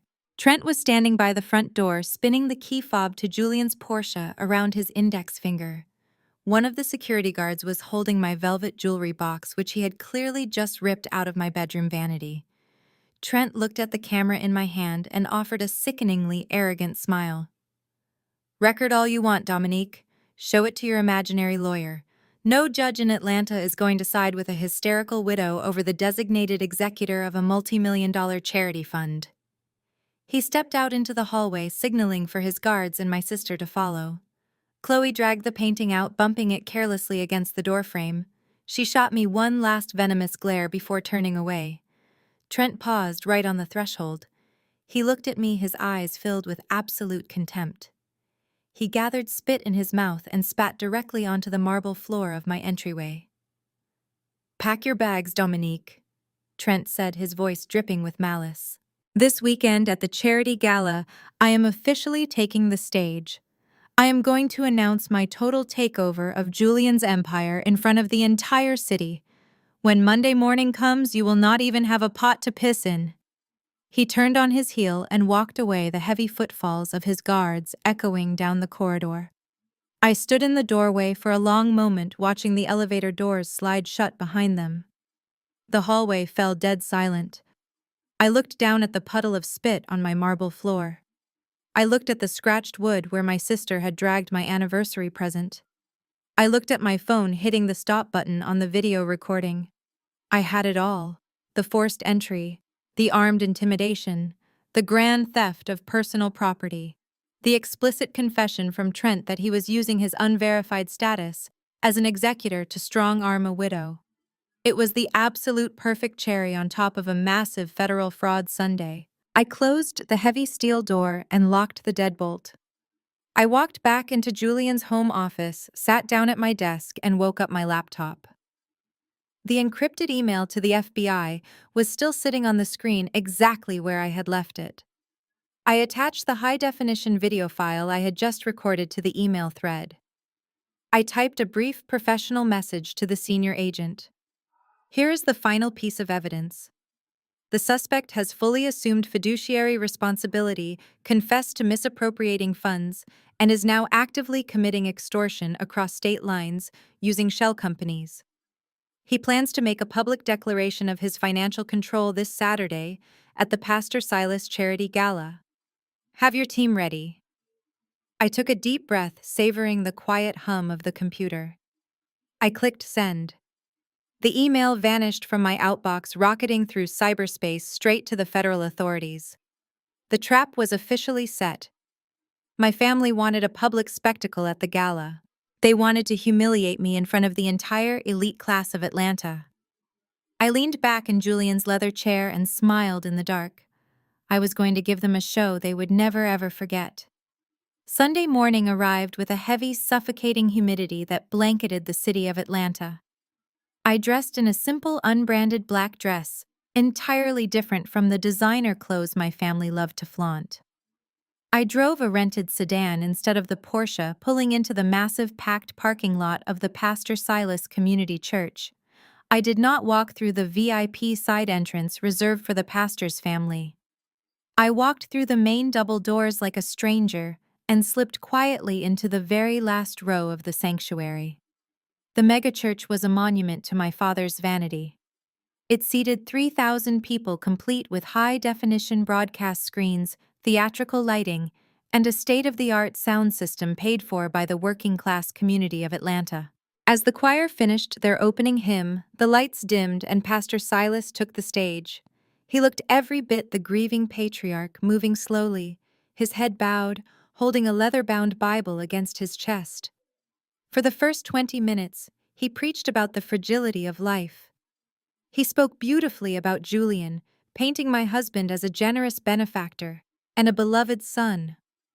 The congregation murmured in sympathetic agreement, but then my father shifted his tone. The sorrow in his voice morphed into a theatrical, righteous disappointment. He began to weave a narrative about the dangers of sudden wealth and the corruption of the human soul. He did not use my name. He did not have to. Sometimes my father bellowed, his voice echoing off the vaulted ceilings. "We see those we love turn their backs on their foundation. We see a young woman blessed with a good Christian upbringing become blinded by penthouses and luxury cars. We see a wife who cares more about the combination to the safe than the condition of her husband's soul. When tragedy strikes true, family draws closer to the Lord. But the wicked, the greedy, they only draw closer to the bank." A collective gasp swept through the congregation. Thousands of heads nodded. I could feel the eyes of the ushers and the regular members darting toward the back row, recognizing me. The whispers started immediately. My father was standing on his sacred stage, using the word of God to publicly brand his own daughter as a ruthless gold digger. He was laying the groundwork for the community to accept my upcoming eviction. He wanted them to believe I was a pariah who had been cast out of the family for my own materialistic sins. I sat perfectly still, my face entirely devoid of emotion. I let the humiliation wash over me, memorizing every word, every hypocritical tear my father wiped from his face. When the service finally ended, the congregation began to file out, giving my pew a wide berth as if my grief were contagious. I remained seated. I watched my mother Vivian walk down the center aisle. She was wearing a pristine white suit and an oversized church hat, looking like a queen inspecting her subjects. She stopped at the end of my row. She did not offer a hug. She did not ask how I was sleeping. She reached into her designer handbag, pulled out a crisp $100 bill, and dropped it onto the wooden pew next to me. "Take this and buy yourself some decent food," Vivian said, her voice dripping with venomous pity. "And please do not come back here next Sunday. You are embarrassing this house. You made your choice when you decided to be difficult at the lawyer's office. Now you have to live with the consequences." I looked at the crumpled bill on the wood. I slowly reached out, picked it up, and slid it into my pocket. "Thank you, Mother," I said quietly. She offered a satisfied, haughty smirk, turned on her heel, and walked away. She thought she had broken me. She thought that $100 bill was a symbol of my absolute defeat. She had no idea it was the exact match I needed to burn her entire world to the ground. I drove straight back to the penthouse. I did not bother changing out of my church dress. I went directly into the home office, locked the door, and woke up my monitors. The public humiliation at the church had completely eradicated any lingering shred of familial guilt I might have had left. They wanted to play a public game of reputation destruction. It was time for me to find the final piece of the puzzle and end their game permanently. I pulled up the encrypted dossier I had compiled the night before. I had already proven that Trent embezzled $2 million from the church charity to cover his failed cryptocurrency exchange. But something in the ledger was still bothering me. As a forensic accountant, I know that failing at crypto is a quiet disaster. You lose your investors' money, you declare bankruptcy, and you hide. You do not panic and steal $2 million from a high-profile megachurch unless your life is actively in danger. I needed to know exactly who Trent was paying. I opened a secure network tunnel and bypassed the standard banking firewalls, diving straight into the raw blockchain data. I traced the specific hashes from Trent's offshore wallet in the Cayman Islands. He had tried to use a digital tumbler to mix the funds and hide the destination, a common tactic for amateur money launderers. But algorithms leave patterns, and I am an expert at finding them. It took me 3 grueling hours of writing custom decryption scripts. Finally, the tumbler broke and the true destination wallet appeared on my screen. I cross-referenced the wallet address with a restricted federal database I had access to from my previous corporate fraud cases. When the matching result flashed across my screen, my blood ran completely cold. The wallet did not belong to angry retail investors or a legitimate trading firm. It belonged to a shell company deeply tied to an Eastern European organized crime syndicate operating out of Miami. A syndicate notoriously known for predatory lending and violent debt collection. The massive, terrifying truth clicked into place. Trent had not just made bad trades. He had borrowed seed money from the mob, gambling on a risky crypto margin call, and he had lost everything. The syndicate came to collect. They probably threatened his life, or worse, threatened to bring the violence to my parents' doorstep. My father did not drain the church charity fund just to protect his family's image. He drained it to pay off a literal ransom. But there was a massive problem. The state of Georgia required all tax-exempt religious organizations of that size to undergo an independent financial audit every 3 years. I checked the state registry. My father's church was scheduled for a comprehensive audit at the end of the current fiscal quarter. That was less than 2 months away. If the state auditors looked at the books and saw $2 million missing, the investigation would immediately escalate to the federal level. My father would go to federal prison for embezzlement, and Trent would be exposed to both the FBI and the syndicate he had been trying to hide from. They were cornered. They were desperate. And then my wealthy husband tragically died. Julian's $5 million estate was the ultimate life raft. My family orchestrated the plot to use the outdated 2018 will to legally seize Julian's assets. Their plan was to quickly liquidate Julian's real estate, quietly dump $2 million back into the church charity fund before the state auditors arrived, and keep the remaining $3 million to themselves. Stealing from a grieving widow was not just an act of greed, it was a desperate act of survival. I leaned back in Julian's leather chair, staring at the glowing monitors. My family had dragged me into the middle of a federal racketeering conspiracy, and in their blind panic, Trent had officially signed a document legally declaring himself the sole financial manager of the charity, effectively shielding my father and taking the entire burden of the missing $2 million onto his own shoulders. This was no longer a civil dispute over a will. This was major federal crime. I picked up my cell phone. I bypassed my regular contacts and scrolled down to a secure encrypted number I had not dialed in over 2 years. It belonged to Special Agent Harrison, a senior investigator at the Federal Bureau of Investigation who specialized in organized crime and corporate money laundering. We had worked together on a massive corporate takedown, and he knew my forensic work was absolutely flawless. The line rang twice before a deep, gravelly voice answered. Dominique Harrison said, sounding genuinely surprised. "I heard about your husband. I am so sorry for your loss. I did not expect to hear from you for a long time." "Thank you, Harrison," I replied, my voice steady and cold. "But I am not calling for condolences. I am calling because I have a fully documented case of federal wire fraud, charity embezzlement, and money laundering tied directly to an organized crime syndicate." There was a brief pause on the line. The casual tone vanished from Harrison's voice, replaced immediately by sharp, professional focus. "Who is the target?" he asked. I looked at the framed photo of Julian sitting on my desk. I touched the glass, making a silent promise to the only man who had ever truly protected me. "The target is Pastor Silas Community Charity Fund," I said clearly. "And the primary suspect is my brother-in-law, Trent.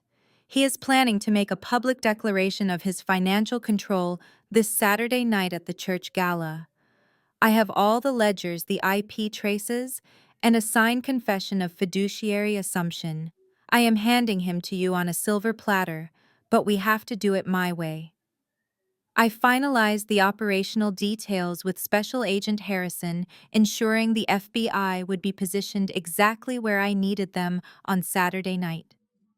We agreed on the signal, the entry points, and the specific charges that would be filed the moment Trent made his public declaration. When I finally closed my laptop, the sun was already beginning to rise over the Atlanta skyline, casting long, sharp shadows across my living room. I had not slept a single minute, but I had never felt more energized in my entire life. At exactly 9:15 on Monday morning, my cell phone vibrated violently against the marble kitchen counter. The caller ID flashed Trent's name. I let it ring 3 times. I pictured him standing in the lobby of some upscale downtown bank branch, sweating through his expensive suit, his fake confidence completely crumbling. Then I swiped to answer the call and placed the phone on the counter, switching on the speakerphone as I poured myself a fresh cup of black coffee. "What the hell did you do?" Trent screamed through the speaker. His voice was shrill, completely stripped of the smug, arrogant drawl he had used at the law firm just a few days ago. The sound of his sheer panic was absolute music to my ears. "Good morning to you too, Trent," I replied, my voice perfectly level and calm. "Do not play games with me, Dominique," he shouted, his breathing heavy and erratic. "I am sitting in the executive office at Chase Bank right now. I just presented the legally binding 2018 will, my identification, and the declaration of asset management that you signed. I instructed the branch manager to initiate a wire transfer of $2 million from Julian's primary investment account directly into the church charity fund. And the manager just told me the entire portfolio is locked. The accounts are completely frozen." I took a slow sip of my coffee, leaning against the marble counter. "I warned you that high-level finance was not child's play, Trent. You called the bank," he accused fiercely, his voice echoing slightly, as if he was pacing back and forth in a small enclosed office. "You called them and lied. You filed a fraudulent dispute to lock me out of the estate. I am calling my legal team right now. I am going to have you arrested for obstructing the execution of a legal will. You are going to federal prison for this, you spiteful witch. I set my coffee mug down. It was almost pathetic how little he understood about the financial systems he was trying to manipulate. I did not call anyone, Trent, I said coldly. I did not need to. The banking system is designed to protect assets from amateur thieves like you.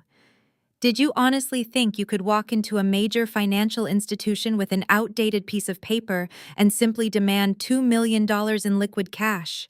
Shut up and unfreeze the accounts right now, he demanded, his voice cracking with desperation.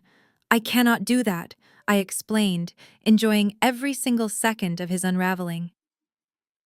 When an unauthorized third party attempts to liquidate a massive portfolio belonging to a deceased individual and then immediately tries to wire the exact amount of a massive ledger deficit to an unrelated charity account, the banking algorithms automatically flag it.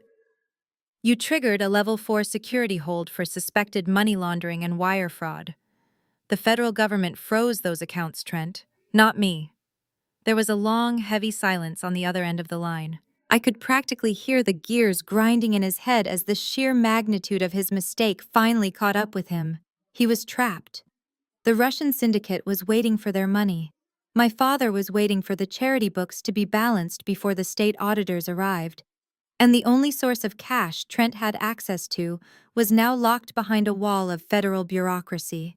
You set me up, Trent whispered, the realization hitting him like a physical blow. No, I corrected him sharply. I just let you operate under the illusion of your own intelligence. You signed the paperwork claiming full fiduciary responsibility. You demanded to be the interim asset manager. So step up and manage it. Go ahead and call the bank's compliance department. Explain to them why you desperately need $2 million in untraceable cash immediately. I'm sure they will be very understanding. The sound of my calm, mocking tone completely shattered whatever fragile grip Trent had left on his sanity. The cornered rat finally bared his teeth. You think you are so smart? Trent roared into the phone, his voice vibrating with pure, unadulterated hatred. You think you have won because you know a few banking rules. Listen to me very carefully, you arrogant bitch. The money does not matter. The will is still legal. The estate still belongs to us. And I am going to make you pay for every single second of this inconvenience. He was practically hyperventilating now, completely losing control of his carefully crafted corporate persona. This weekend at the charity gala, the entire elite circle of Atlanta will be there. Trent threatened, his words dripping with venom. The mayor, the city council, the biggest real estate investors in the state. And I am going to take the microphone and tell them exactly what you are. I will let this whole city know that you are nothing but a cheap whore who tried to rob her dead husband's family while his body was still warm. I will expose your greed. I will destroy your career, your name, and your entire miserable life. You will be blacklisted from every accounting firm in the country. By the time I am done with you on Saturday night, you will be begging to live in that garage storage room. He waited for a response. He wanted me to scream back. He wanted me to beg him not to ruin my reputation. He wanted the terrified widow to finally break down and surrender. Instead, I simply leaned closer to the phone. I will see you on Saturday, Trent. I pressed the red button, cutting the line dead. The sudden silence in my kitchen was peaceful, heavy, and absolute. He had just threatened to destroy me in front of the entire city. He was planning to turn the charity gala into my public execution. He had absolutely no idea that he had just built his own gallows. I walked out of the kitchen and headed straight into Julian's home office. I sat down at my workstation, opened the heavily encrypted folder I had sent to Special Agent Harrison the night before, and unsealed it for local access. The file contained the IP traces to the offshore crypto wallets. It contained the Delaware Shell Company registrations. It contained the forged consulting invoices my father had used to drain the charity. It contained Trent's signed declaration of fiduciary assumption. And it contained the high-definition video of Trent and my sister Chloe illegally entering my home and stealing Julian's property. I connected my laptop to the massive heavy-duty laser printer Julian kept in the corner of the office. I selected the entire dossier. 500 pages of undeniable, irrefutable, completely devastating financial evidence. I hit print. The large machine whirred to life with a deep mechanical hum. The paper tray began to feed. Page after page of crisp white paper shot out into the output tray. It was the sound of a closing trap. It was the sound of my family's pristine, untouchable empire being systematically dismantled, line by line, ledger by ledger. I stood in the center of the office watching the stack of printed evidence grow higher and higher. Trent wanted a public spectacle. My father wanted to preach about my sins to his wealthy congregation. My mother and sister wanted to parade around in my stolen jewelry while I was cast out onto the street. They wanted a show, and I was going to give them the greatest show this city had ever seen.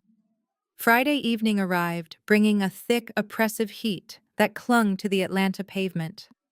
I drove my rented sedan to a worn-down 24-hour diner on the industrial outskirts of the city. It was the kind of place with flickering neon signs, cracked vinyl booths, and a smell of stale grease that permanently hung in the air. It was a place where nobody from my parents' wealthy image-obsessed congregation would ever be caught dead, which made it the perfect location to hand over the rope that would hang them.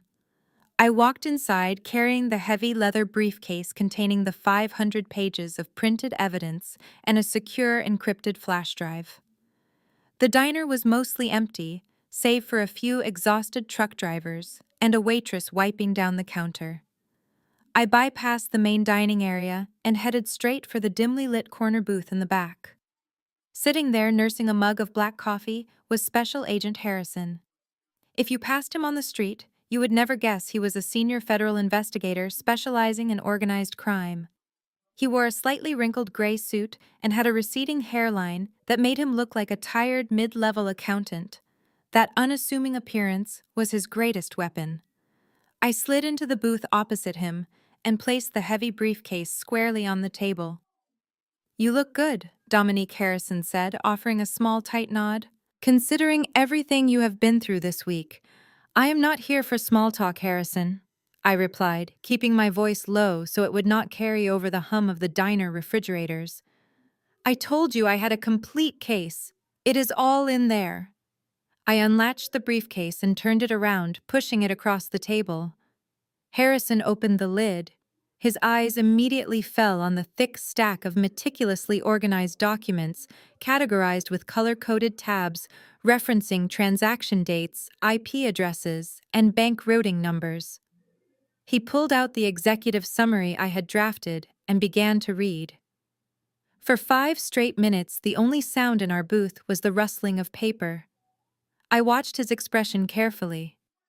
Harrison was a seasoned veteran who had seen every type of corporate corruption imaginable, but as he reached the page detailing the blockchain transfers and the Eastern European syndicate, his jaw visibly tightened. "You traced the crypto tumbler?" Harrison murmured, shaking his head in sheer disbelief. "We have an entire cyber division at the Bureau that has been trying to crack this specific syndicate's money laundering pipeline for 8 months, and you just unraveled it from a home office." "I know how to follow the money," I said simply. "My brother-in-law Trent is a fool. He panicked when his margins collapsed, and he borrowed from the wrong people. When the syndicate came to collect, my father authorized the embezzlement of $2 million from his church charity fund to bail Trent out. They are currently trying to hijack my late husband's estate using an outdated will to replace the stolen charity funds before the state tax board audits the church next month."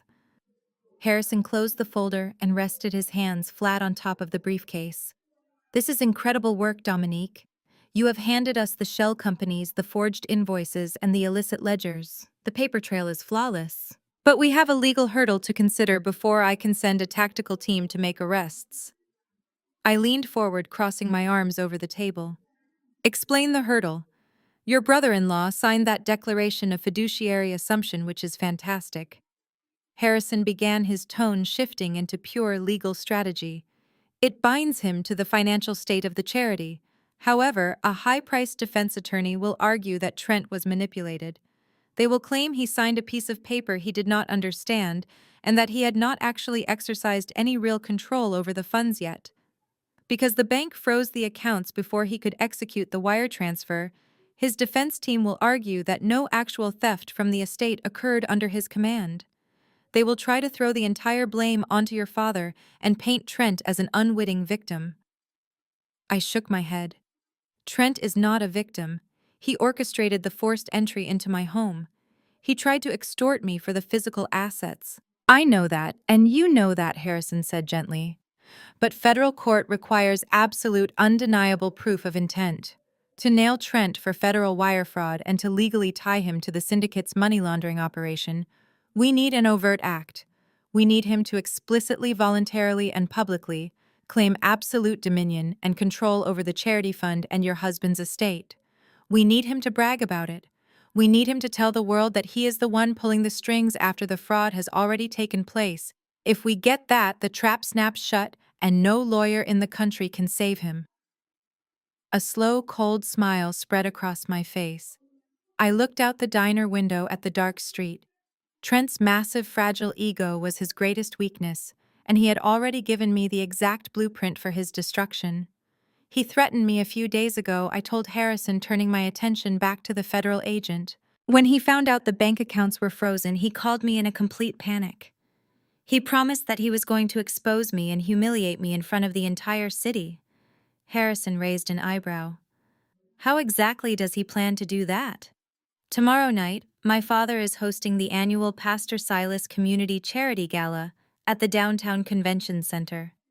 I explained, my voice perfectly steady. The guest list includes the mayor, the city council, and hundreds of the wealthiest investors in Atlanta. It is the biggest social event of the year for their inner circle. Trent told me that he is going to take the stage tomorrow night. He is going to use a microphone to formally announce his total takeover of my husband's empire and his absolute control over the charity fund. He wants the prestige. He wants the applause. Harrison's eyes widened slightly as the perfection of the setup dawned on him. He is going to publicly claim control of an embezzled fund in front of the city's elite. Exactly. I nodded. He is going to stand under the spotlight and verbally confess to having fiduciary authority over the exact accounts the syndicate is using. He wants to use that stage to destroy my reputation and declare himself the new king of the family. Harrison let out a low whistle, tapping his fingers against the leather briefcase. That is not just a confession, Dominique. That is a theatrical suicide. If he makes that statement, the burden of proof is instantly met. We can arrest him the second he steps off that stage. I need your team ready, Harrison. I want plainclothes agents inside the ballroom. I want marked units waiting at the service exits. I do not want them to have a single inch of breathing room when the illusion drops. My family loves to put on a show for the public. I want to make sure the finale is unforgettable. Consider it done, Harrison said, his voice hardening with absolute professional authority. We will have the perimeter secured by 6 o'clock tomorrow evening. We will record every word he says on that stage. But Dominique, you have to be absolutely sure you can handle this. It is going to be incredibly ugly. When the handcuffs come out, your family is going to turn on you like wolves. I looked at the federal agent, feeling the cool, analytical calm wash over me. For years, I had let my family belittle me, manipulate me, and drain me, all in the name of keeping the peace. But the woman who used to shrink under their disapproval had died the moment they tried to steal Julian's legacy. Let them turn, I said softly. I am an auditor, Harrison. I only care about balancing the books. And my family is carrying a massive debt. I stood up from the cracked vinyl booth, adjusting my coat. I looked down at the briefcase containing the ruin of the Silas family empire. Get your agents in position, Harrison. Tomorrow night at the gala, I will personally hand you his confession. Saturday evening descended on Atlanta, bringing with it a thick, humid dusk that seemed to coat the city in gold. The penthouse was completely quiet, but it was a different kind of quiet. It was no longer the hollow, suffocating silence of grief that had plagued every waking moment since I buried Julian.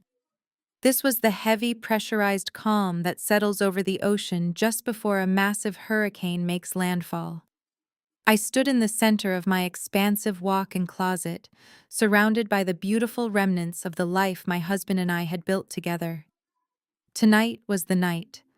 Right now, across the city at the luxurious downtown convention center, the annual Pastor Silas Community Charity Gala was kicking off. I could perfectly picture the scene. Caterers in crisp white uniforms were likely arranging crystal champagne flutes and carrying trays of expensive hors d'oeuvres. The massive ballroom would be decorated with elaborate floral centerpieces, all paid for by the hard-earned donations of the working-class members of my father's congregation. My mother Vivian was undoubtedly holding court in the VIP lounge, sipping top-shelf liquor and showing off the jewelry Chloe had stolen from my bedroom. My father was probably shaking hands with the mayor, projecting the image of a humble, grieving patriarch. And Trent, the delusional architect of his own demise, was likely pacing in front of a mirror somewhere practicing the grand, authoritative speech he planned to deliver to the city's elite. They were celebrating my destruction. They genuinely believed they had successfully discarded me. They thought I was sitting alone in this dark penthouse, crying into a suitcase, preparing to quietly move into the dusty, uninsulated storage room above their garage. They thought the game was over. They had absolutely no idea that I had just finished dealing the cards. I reached out and ran my fingers along a heavy canvas garment bag hanging at the very end of the clothing rack. I unzipped it in one long, smooth motion, revealing the dress I had purchased months ago for a corporate awards banquet Julian and I were supposed to attend together. It was a masterpiece by Tom Ford, a floor-length midnight black silk gown that draped like liquid armor. It had a high-structured neckline, sharp, assertive shoulders that projected absolute uncompromising authority, and a daring, sweeping open back.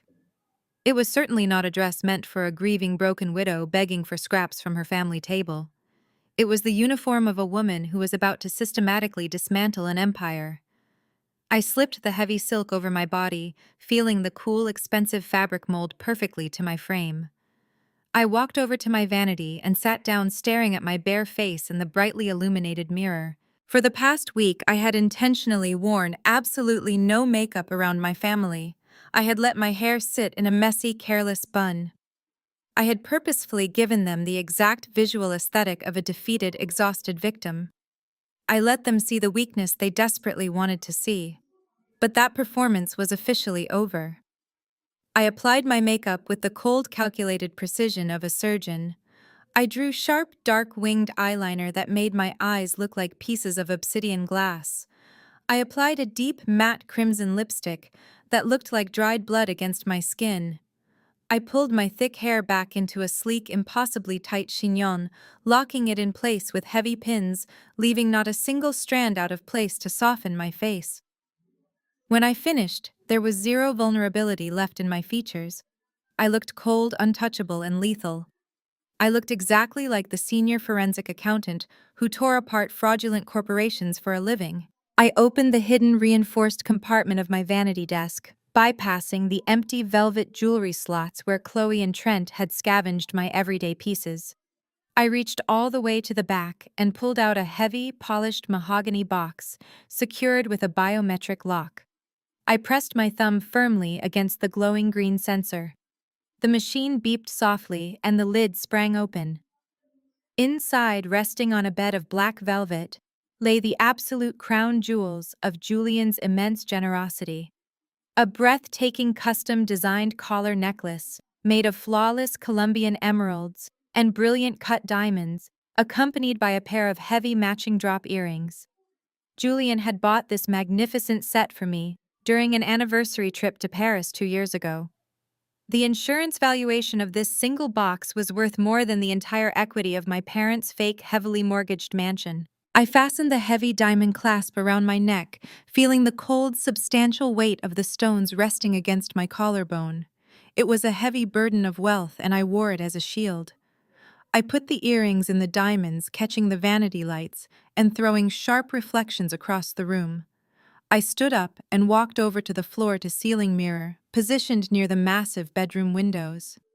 The glittering skyline of Atlanta stretched out behind me through the glass, a sea of lights in the warm southern night. But my focus was entirely on the woman standing in the reflection. I honestly hardly recognized her. The timid, anxious girl who used to desperately seek her mother's conditional approval was completely gone. The obedient daughter who used to swallow her father's hypocritical gaslighting sermons just to keep the fragile peace was dead. In her place stood a financial apex predator. I looked deeply into my own reflection, and suddenly the memory of Julian washed over me. It was so intense, so incredibly vivid. It felt as though he was standing right behind me in the room, resting his hands on my shoulders. I remembered a specific night 3 years ago. I had been sitting at my desk quietly crying over a cruel voicemail my mother had left me. She had called to criticize my career choice, mocking my accounting degree as a glorified bookkeeping certificate, telling me I was embarrassing the family by not pursuing law or medicine. Julian had walked into the home office, gently closed my laptop screen, and pulled me up into his arms. He had tilted my chin up, forcing me to look him directly in the eye. "You listen to me very carefully, Dominique," he had said, his voice a low, steady anchor in my emotional storm. "Your family trades in lies. They build their entire existence on illusions, manipulation, and fake smiles. They survive by making everyone around them feel small. But you do not live in their world. You live in the world of absolute truth. You are the keeper of the numbers, and the numbers never lie. They can preach from a pulpit all they want. They can pretend to be holy, but at the end of the day, the ledger always balances. You have the power to expose exactly who people really are. Never let them make you feel small for wielding the truth. The numbers never lie." Julian's words echoed loudly in my mind, hardening the last remaining fragments of my broken, grieving heart into solid, unbreakable steel. My family had tried to steal his legacy. They had tried to use his tragic, sudden death to fund a criminal enterprise and line their own greedy pockets. They had brought armed thugs into his home, dragged his artwork across the floor, and spat on his marble entryway. But they had made one catastrophic, fatal miscalculation. They forgot who held the ledger. I picked up a small, sleek black clutch purse from the bed. Inside, I placed my cell phone, a touch-up tube of the crimson lipstick, and the single crisp $100 bill my mother had so graciously thrown at me in the church pew last Sunday. I wanted to have it handy when they inevitably asked how I was going to pay for my cab ride back to the slums. I walked out of the master bedroom, my heels clicking sharply and rhythmically against the hardwood floor.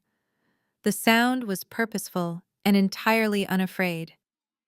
I bypassed the main entrance doors of the penthouse and headed straight down the hall for the private secured elevator that led directly into Julian's subterranean garage. As the heavy metal doors slid open at the bottom, the motion sensor lights flickered on in sequence, illuminating the pristine concrete bay.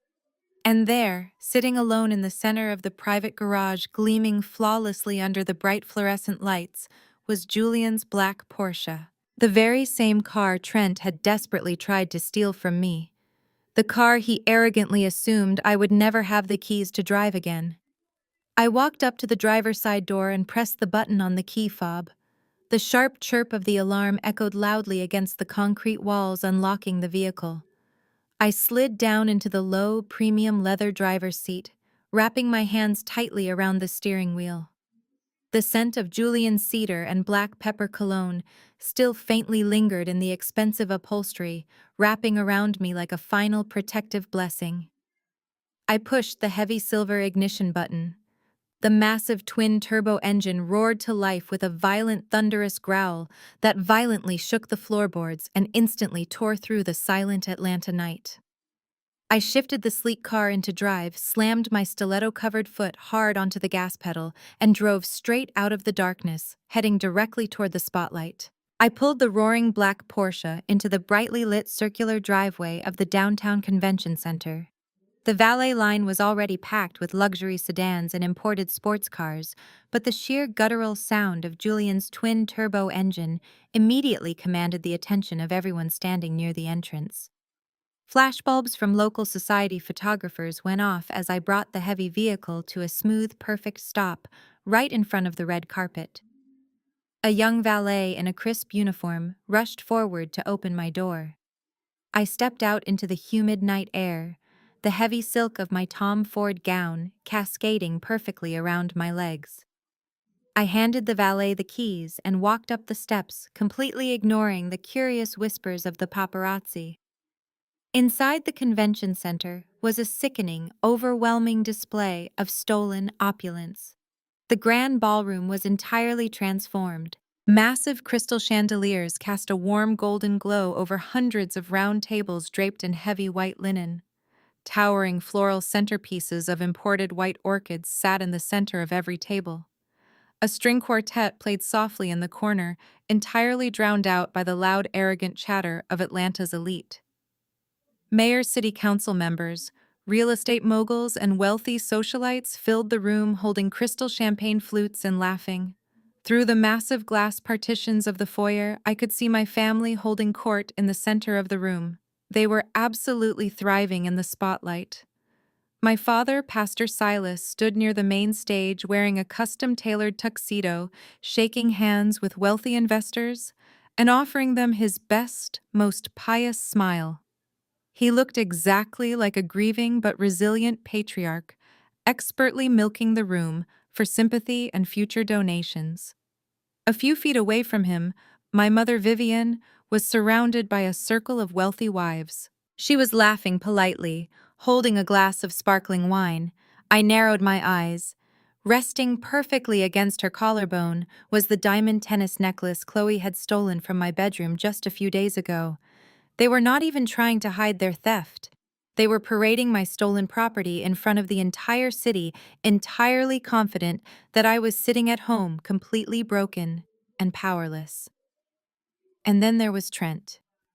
My utterly useless, fraudulent brother-in-law was standing near the front row of VIP tables, practically vibrating with unearned arrogance. He was speaking to a group of Julian's former business partners, gesturing wildly, with his hands acting as if he had built the Washington real estate empire from the ground up. Chloe stood right beside him wearing a bright red designer dress that screamed for attention, clinging to his arm like she was the First Lady of Atlanta. I took a slow, deep breath, letting the cold, heavy weight of the Colombian emeralds around my neck ground me. I nodded to the two event staff members standing by the massive double doors of the ballroom. They pulled the heavy brass handles, opening the doors wide. I stepped over the threshold and walked straight into the light. I did not sneak in. I did not walk around the edges of the room. I walked directly down the center aisle, my heels clicking rhythmically against the polished marble floor. For the first few seconds, no one noticed. But as I moved deeper into the ballroom, the conversations closest to me began to stop. Heads turned, glasses were lowered. The wealthy elite of Atlanta, who had spent the last week hearing whispers about the disgraced, greedy widow who had been cast out of the Silas family, stared at me in absolute shock. I did not look like a disgraced widow. I looked like a queen stepping onto a battlefield to reclaim her throne. The midnight black silk of my gown moved like liquid armor. The millions of dollars worth of flawless emeralds and diamonds resting against my skin caught the light of the chandeliers, throwing blinding flashes across the room. I kept my chin high, my posture perfectly straight, and my eyes locked dead ahead. The silence spread rapidly across the massive room like a physical wave. The string quartet suddenly sounded very loud as the chatter of hundreds of people died down to a stunned, echoing murmur. My mother was the first one of the family to see me. She was in the middle of a polite laugh when her eyes locked onto my face. The laugh died instantly in her throat. All the color drained from her face, leaving her looking pale and terrified under her expensive makeup. Her hand flew up to her chest, her fingers reflexively clutching the diamond necklace she had stolen from me, as if she realized she was wearing a dead woman's jewelry and the ghost had just walked into the room. Chloe saw me next. Her jaw literally dropped open. She let go of Trent's arm and took a step back, her eyes wide with a mixture of sheer panic and furious disbelief.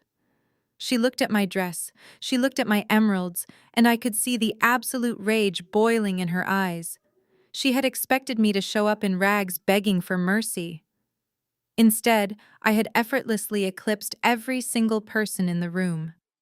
Trent turned around, noticing the sudden silence. When he saw me walking down the center aisle, his smug, arrogant smile vanished.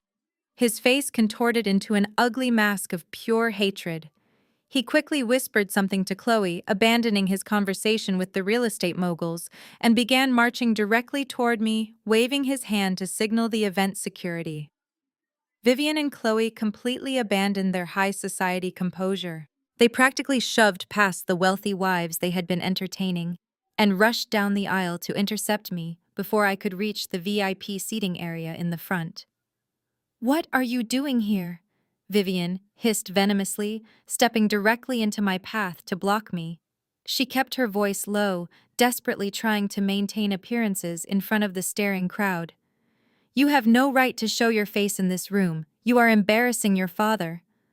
Turn around and walk out the back door right now, Dominique, before I have you physically thrown onto the street." I stopped walking, looking down at my mother with absolute freezing contempt. "I am perfectly fine right where I am." "Mother," I replied, my voice steady and carrying just enough volume for the closest tables to hear. "And I suggest you take off my diamond necklace before it starts to chafe your skin." Chloe stepped up beside her mother, her face red with anger. "You are insane," she whispered furiously. "You think you can just crash our event dressed like some ridiculous movie star. Trent told the bank to freeze your accounts. We know you are completely broke. You probably rented that dress. Get out of here before you make an absolute fool of yourself." Before I could respond to my sister's pathetic insults, Trent arrived. He was trailed by two massive convention center security guards in dark suits. Trent looked incredibly smug again, clearly believing that having physical muscle behind him gave him the ultimate authority in the room. "Officers," Trent said loudly, deliberately, raising his voice so the surrounding guests could hear him. "This woman is a hostile, uninvited guest. She has been harassing my family all week following the death of her husband. She is emotionally unstable and she is trespassing at a private charity event. Please escort her out of the building immediately. If she resists, call the police." The two large security guards stepped forward, looking entirely uncomfortable, but preparing to do their jobs. "Ma'am," one of them said, reaching a hand out toward my arm, "I am going to have to ask you to come with us quietly." I did not flinch. I did not take a single step backward. I simply raised my hand, stopping the guard in his tracks with a single authoritative look. I reached into my sleek black clutch purse and slowly pulled out a heavy gold-embossed lanyard. I held it up so the guards, my family, and everyone watching could clearly see it. Printed in bold black letters across the gold pass were the words, "Platinum Benefactor, All Access." Julian had secured a lifetime platinum sponsorship for the Pastor Silas charity 5 years ago, making a massive foundational donation that effectively bankrolled this entire event. Because all of his assets were held in the Irrevocable Living Trust, and I was the sole trustee, that lifetime platinum status belonged entirely to me, too. "I believe there is a misunderstanding, gentlemen," I said, looking directly at the head security guard. "I am not an uninvited guest. I am the primary financial sponsor of this entire gala. As a platinum benefactor, I have legal access to every single room in this building. If you attempt to lay a hand on me, or if you attempt to remove me from the premises, I will not just sue this convention center into total bankruptcy. I will personally ensure that your security firm loses its licensing by Monday morning." The guards froze. They looked at the heavy gold pass, recognized the authentic event credentials, and immediately took 2 large steps back. They were not paid enough to physically assault a platinum donor, especially one threatening them with a high-powered corporate lawsuit. "She is lying." Trent shouted, his voice cracking with panic. "That pass belongs to my brother-in-law. He is dead. The estate is under my control. I am the interim asset manager. I want her out." The security guard shook his head, looking apologetically at Trent. "I am sorry, sir. That pass scans as active under the Washington Trust. We cannot legally eject a platinum benefactor from the ballroom without a direct order from the police. You will have to handle this yourselves." The guards turned and quickly walked away, completely abandoning Trent in the middle of the aisle. The look of absolute soul-crushing defeat on Trent's face was a masterpiece. He stood there, his mouth slightly open, completely powerless. Chloe looked like she was going to burst into tears of pure frustration. My mother slowly backed away, realizing that they had just lost the physical confrontation in front of half the city. "Enjoy your evening, family," I said quietly, offering them a chilling, predatory smile. I stepped around them, the silk of my dress brushing lightly against Trent's leg. I walked straight to the absolute front row of the ballroom and took a seat at the center table right in front of the main stage. The lights in the massive room suddenly began to dim. The string quartet stopped playing. A heavy, dramatic silence fell over the crowd as a single bright spotlight illuminated the podium. The master of ceremonies stepped up to the microphone, his voice booming through the speakers. "Ladies and gentlemen," the announcer said enthusiastically, "thank you for joining us for this incredible evening of giving. To begin our program, we have a very special announcement regarding the future of our community and the legacy of a great man. Please welcome to the stage the new managing director of the Julian Washington Enterprise and the director of the Pastor Silas Charity Fund, Mr. Trent Evans." Trent stood frozen in the aisle for a brief moment.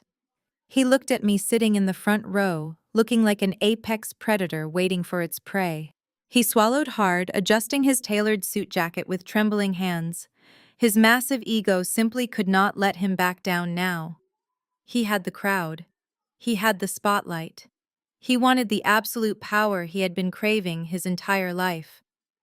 Trent turned his back to me and began walking up the steps to the stage, preparing to claim an empire that did not belong to him, completely unaware that the FBI was waiting in the shadows to take it all away. Trent stepped up to the acrylic podium, basking in the warm glow of the spotlight. The polite applause from the hundreds of wealthy guests washed over him, feeding his massive, fragile ego. He gripped the edges of the podium, puffing out his chest as he looked out over the sea of faces. From my seat in the front row, I could see the slight tremor in his hands, but his face was set in a mask of practiced, solemn authority. He leaned into the microphone, letting a heavy, dramatic silence fall over the grand ballroom before he spoke. "Thank you, ladies and gentlemen," Trent began, his voice echoing through the state-of-the-art sound system. "We are gathered here tonight to celebrate the spirit of giving, but we also carry a heavy heart. As many of you know, our family recently suffered a devastating loss. Julian Washington was not just a titan of the real estate industry. He was a visionary. He was a brother to me." I sat perfectly still, my hands resting gracefully in my lap, my expression completely unreadable. Hearing Julian's name in his mouth was like swallowing broken glass, but I did not flinch. I let him spin his web. Julian was a man who planned for the future. Trent continued, his voice taking on a rehearsed, mournful cadence. He cared deeply about this community, and he cared deeply about the mission of the Pastor Silas Community Charity Fund. That is why before his tragic and untimely passing, Julian made his final wishes legally binding and abundantly clear. He did not want his massive estate tied up in frivolous personal matters. He wanted his empire to serve a higher purpose. Trent paused, allowing the crowd to absorb the manufactured nobility of his words. He looked toward the VIP tables where my father and mother were sitting. Pastor Silas nodded gravely, playing the part of the humble servant of God. "It is with a profound sense of duty that I stand before you tonight," Trent declared, raising his chin. "I am officially announcing that I have legally assumed full, unrestricted fiduciary responsibility for the Pastor Silas Community Charity Fund. Furthermore, As the designated executor of Julian's estate, I have taken absolute operational control of all his commercial properties, liquid assets, and corporate holdings. There it was. The overt act, the explicit public and entirely voluntary confession of financial control. Somewhere in the shadows of this massive convention center, Special Agent Harrison and his team were recording every single syllable. Trent had just permanently locked his own prison cell. The crowd erupted into polite, approving applause. Real estate developers and city officials nodded in respect, completely unaware that they were clapping for a man who had just stolen millions of dollars to pay off an Eastern European crime syndicate. Trent soaked in the admiration, his chest swelling with unadulterated triumph. But he could not stop there. His arrogance demanded a total, flawless victory.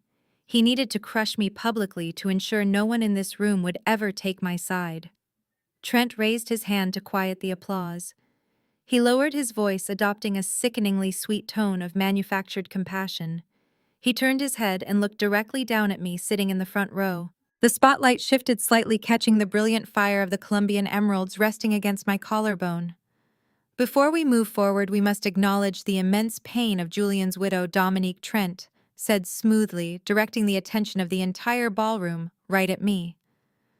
"Grief is a terrible, blinding force. It can overwhelm the mind and fracture the spirit. We as a family have had to step in because the crushing weight of this tragedy has left her completely unable to handle the complex, demanding realities of high-level finance and estate management." He offered me a look of pure, concentrated pity mixed with a venomous warning. He wanted the city to see me as a fragile, broken woman who had to be relieved of her duties for her own good. "We ask for your prayers for Dominique during this dark time," Trent concluded softly. "We hope that with time, and with the family taking this heavy financial burden off her shoulders, she can find some peace in a quieter, simpler life." A collective murmur of sympathy rippled through the wealthy crowd. Several women sitting at the tables near me offered me sad, patronizing smiles. They bought the performance entirely. They saw a benevolent brother-in-law protecting a hysterical widow from ruining her own life. Trent smiled down at me, his eyes gleaming with absolute victory. He had delivered his lines perfectly. He thought he had successfully rewritten history in front of the entire elite class of Atlanta. He thought I was going to lower my head in shame. Instead, I slowly pushed my chair back and stood up. The movement was deliberate and completely devoid of hesitation. The midnight black silk of my Tom Ford gown fell flawlessly around me. The heavy diamonds around my neck caught the intense glare of the stage lights. I did not look broken. I did not look hysterical. I looked like a woman who owned every single inch of the ground I walked on. The murmurs in the crowd instantly died away. The ballroom plunged into a breathless, terrifying silence. Everyone watched as I stepped out from behind the table and walked toward the stage stairs. I heard my mother gasp sharply from the VIP section. I heard my father urgently whisper my name, trying to stop me without causing a scene. I ignored them completely.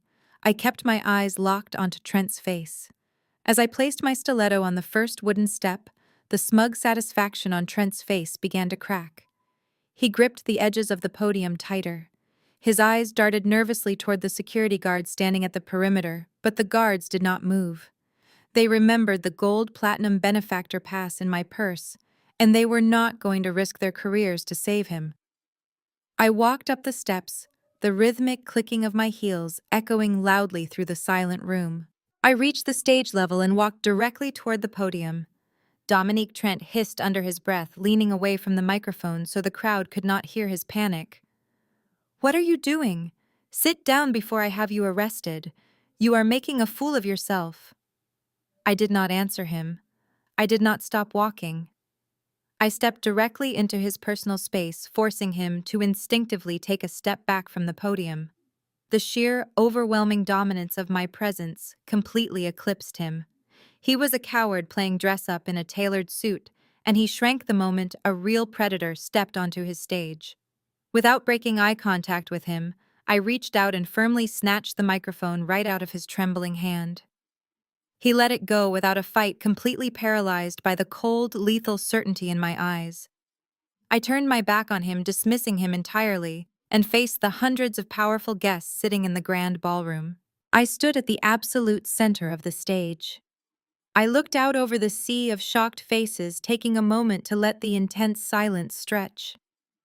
I saw my sister Chloe practically vibrating with rage in her seat. I saw my father looking around the room, desperately trying to figure out how to salvage his pristine reputation. I raised the microphone. My voice was perfectly calm, incredibly clear, and absolutely unshakable. "Good evening, everyone," I said, my voice cutting through the heavy air of the convention center. "I appreciate the outpouring of sympathy, but I assure you, my mind is exceptionally clear, and I am far from overwhelmed." I turned my head slightly, looking past the bright stage lights toward the AV control booth situated at the very back of the massive ballroom. I offered a single sharp nod. The AV technician, a man I had very generously tipped earlier this evening, while showing my platinum benefactor credentials, hit the switch on his console exactly as I had instructed. The massive high-definition LED screen covering the entire wall behind the podium suddenly flashed to life. The bright white glare washed over Trent, illuminating his pale, terrified face. I turned back to the crowd, my voice dropping into a register of absolute unforgiving authority. "Everyone just heard a touching story," I announced, the sound ringing out like a final judgment over the silent room. "Now let us hear the story of the numbers." The massive high-definition screen behind me flashed with a brilliant white light, casting stark shadows across the silent ballroom. A collective intake of breath echoed from the hundreds of wealthy guests as a crisp, perfectly scanned legal document appeared on the display, magnified to a towering 30 feet tall. I pointed to the bold black lettering at the very top of the page. "The document you are looking at is the Julian Washington Irrevocable Living Trust," I announced, my voice ringing out with absolute clarity. "It was fully executed and notarized exactly 2 years ago." I slowly paced across the center of the stage, my eyes sweeping over the crowd before locking onto my family sitting in the front row. Trent had claimed to be a master of high-level finance. He stood on this very stage and confidently told all of you that he was taking control of Julian's estate based on a piece of paper from 2018. But Trent forgot the most fundamental rule of asset protection in the United States legal system. A properly funded living trust completely bypasses probate court, and it absolutely supersedes any outdated will. I signaled the audiovisual technician in the back of the room. The screen transitioned, displaying a long, detailed ledger of assets. "Over the last 2 years, Julian legally transferred every single thing he owned into this trust," I explained, articulating every word so there could be no misunderstanding. "The $5 million in liquid capital, the deeds to the 3 commercial real estate properties, the penthouse I currently live in, even the black Porsche sitting in the valet line right outside those doors. It was all placed under the protective umbrella of this trust. And as you can see by the signatures at the bottom of the document, Julian named only one beneficiary and only one sole trustee with the power to manage it: me." I looked directly down at Trent, who was still standing paralyzed near the edge of the stage. He was staring up at the massive screen, his face draining of all color until he looked physically ill. "When Julian passed away, he did not own a single personal asset," I said, delivering the crushing blow with a perfectly steady voice. "There is no estate for probate court to freeze. There is no multi-million-dollar portfolio for you to manage. That 2018 will you are so desperately clutching is nothing but a worthless piece of paper. Julian left you absolutely nothing." The silence in the ballroom was deafening. The wealthy investors, city council members, and real estate moguls stared at the screen, processing the sheer magnitude of the legal checkmate I had just executed. Down in the VIP section, my mother Vivian collapsed back into her chair, her hand flying to her mouth in sheer horror. The realization that they were not getting a single penny of Julian's wealth hit her like a physical blow. Chloe sat completely frozen, her eyes wide with shock, looking back and forth between the screen and her husband. But Trent's massive ego refused to let him surrender. The public humiliation was too much for his fragile pride to process. He snapped out of his stunned silence, his face flushing with a violent, desperate red. He lunged forward, pointing a shaking finger at me. "You are lying!" Trent screamed, his voice raw and frantic, completely abandoning his polished corporate persona. "This is a trick. It does not matter what that screen says. I have the legal paperwork. I have the Declaration of Interim Asset Management. And you signed it. You signed the acknowledgement right in front of the lawyer. I am the legal manager of the church charity fund and all integrated assets." A cold, ringing laugh escaped my lips. The sound echoed through the microphone, slicing through his panic. I signaled the technician again. The screen behind me shifted instantly.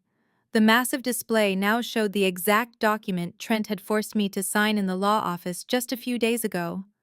The camera zoomed in on the fine print in the middle of the page, highlighting paragraph 4, subsection B in bright yellow. "You are absolutely right, Trent," I said, a dangerous smile spreading across my face. "I did sign that paper. And I want to personally thank you for forcing me to do it, because you were so blinded by your own greed, so desperate to sit on a throne that did not belong to you, that you completely failed to understand the legal definition of fiduciary assumption." Trent stared at the highlighted text on the screen, his breathing becoming shallow and rapid as he read his own bloated legal jargon.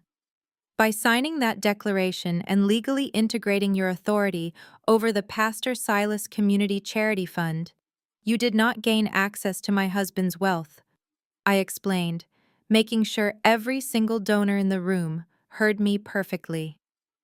"My husband's wealth was completely shielded by the trust.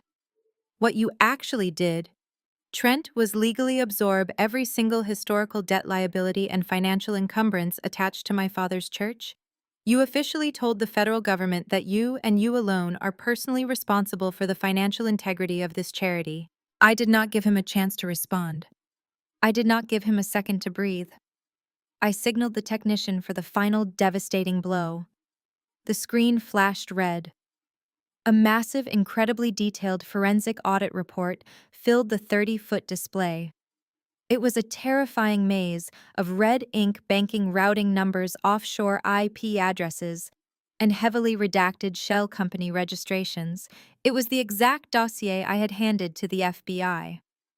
I turned my attention away from Trent and faced the hundreds of wealthy donors sitting at the tables. The people who had written massive checks to my father, believing they were funding community outreach and youth scholarships. "As a forensic accountant, it is my job to find missing money," I announced, my voice carrying the lethal weight of absolute truth. "And 8 months ago, exactly $2 million mysteriously vanished from the primary operating account of the Pastor Silas Community Charity Fund." A loud collective gasp ripped through the ballroom. Chairs scraped against the marble floor as several prominent donors abruptly stood up, their faces contorted with confusion and growing anger. I pointed to the massive flowchart glowing on the screen. The money did not go to the community. It was secretly wired through 3 Delaware shell companies, tumbled through an unregulated cryptocurrency exchange, and deposited directly into offshore wallets belonging to an Eastern European organized crime syndicate. The murmurs in the crowd instantly escalated into a chaotic uproar. People were shouting, demanding to know what was going on. Trent Evans lost his investors' money in a disastrous margin call. I shouted over the rising noise of the crowd, pointing directly at my brother-in-law. He was drowning in debt to dangerous people, and instead of facing the consequences, he went to my father. "Pastor Silas authorized the embezzlement of $2 million of your donation money to pay off a mob debt just to keep his golden family from facing a public scandal." Total chaos erupted. The polite high society gala instantly transformed into a scene of absolute outrage. The donors realized they had been conned. They realized their generous contributions had been used to fund a criminal enterprise. Angry shouts echoed off the crystal chandeliers. Several men began moving aggressively toward the front of the room, yelling at my father to explain himself. Down in the VIP section, the facade of the perfect Silas family completely shattered. My father jumped up from his table, his face twisted in absolute panic. "Shut it down!" Silas roared, his booming pastor voice cracking with desperation. "Turn off that screen! Cut her microphone! She is lying! She is insane!" He lunged toward the stage stairs, desperately trying to physically stop me. Vivian was right behind him, shrieking in pure hysteria, her manicured hands clawing at the air. But they never made it to the stage. The two massive convention center security guards, the exact same guards Trent had tried to use to throw me out just 10 minutes earlier, stepped directly into my parents' path. They crossed their arms, forming an impenetrable wall of muscle between the furious crowd and the stage. They looked at the forensic evidence displayed on the massive screen. They looked at the angry mob of wealthy donors, and they made the absolute correct decision to protect the platinum benefactor over the exposed embezzlers. "Let me through!" my father screamed, shoving uselessly against the chest of the massive security guard. "I am the pastor of this church. This is my event." "You are a thief," a prominent real estate developer yelled from the second row, throwing his linen napkin onto the floor in disgust. "I wrote you a check for $50,000 last month. Where is my money, Silas?" Trent was completely cornered. He backed away from the stage, his eyes darting frantically around the room looking for an exit. But there was nowhere to run. The wealthy elite of Atlanta had surrounded the VIP section, demanding answers, shouting insults, and blocking the aisles. The pristine, untouchable reputation my family had spent decades building was being ripped to shreds in front of my eyes. I stood calmly at the podium watching the empire burn. I did not need to scream. I did not need to cry. The numbers had told the story, and the truth was executing its own flawless revenge. The chaos in the ballroom had reached a deafening crescendo. Wealthy donors were shouting, demanding their money back, while my father frantically tried to shield himself from the very congregation he had manipulated for decades. I stood calmly at the podium watching the empire burn. I did not need to scream. I did not need to cry. The numbers had told the story, and the truth was executing its own flawless revenge. Suddenly, a sound even louder than the shouting crowd shattered the chaos. The massive brass doors at the main entrance of the ballroom were violently thrown open, slamming against the walls, with a force that actually shook the crystal chandeliers above. A booming voice cut through the air, commanding absolute authority. "Federal agents, nobody move." The entire ballroom froze. Dozens of men and women wearing dark tactical windbreakers with the bright yellow letters of the Federal Bureau of Investigation printed across their backs poured into the room. They were flanked by fully uniformed officers from the Atlanta Police Department. The sleek, high society charity gala was instantly transformed into an active federal crime scene. Heavy boots pounded against the polished marble floors as agents quickly moved to secure every single exit, their radios crackling with sharp professional commands. Special Agent Harrison led the primary entry team, his eyes scanning the terrified crowd before locking onto the VIP section at the front of the room. He pointed a steady finger directly at my brother-in-law.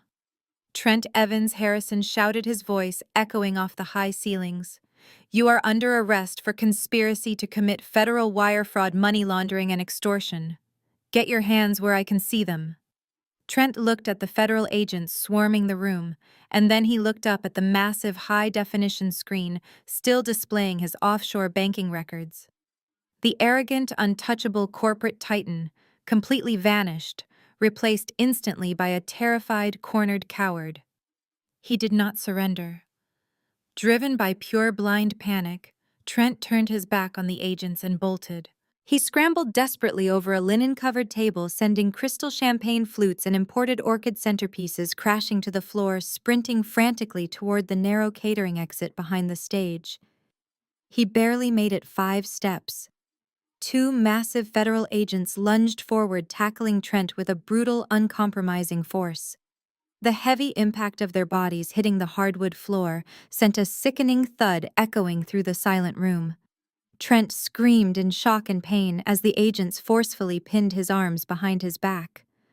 The sharp metallic click of heavy steel handcuffs locking around his wrists sounded like the final gavel dropping on his miserable life. "Get off me!" Trent sobbed, his face pressed painfully against the floor, his expensive tailored suit torn at the shoulder. I did not do it alone. Silas told me to do it. He signed the transfers. It was his charity. The utter lack of loyalty was breathtaking. The moment the handcuffs clicked, the fragile alliance of my toxic family completely dissolved. Trent was already singing to the authorities, perfectly willing to throw his father-in-law into the federal furnace to save his own skin. Chloe let out a piercing, hysterical shriek. She dropped to her knees right in the middle of the shattered glass and ruined flowers, her hands covering her face. Her perfect red designer dress dragged in the spilled wine on the floor. She looked up and saw me standing calmly at the edge of the stage, looking down at the wreckage. Chloe scrambled forward on her hands and knees, tears streaming down her face, entirely abandoning her pride. She grabbed the edge of the wooden stage, her knuckles turning white.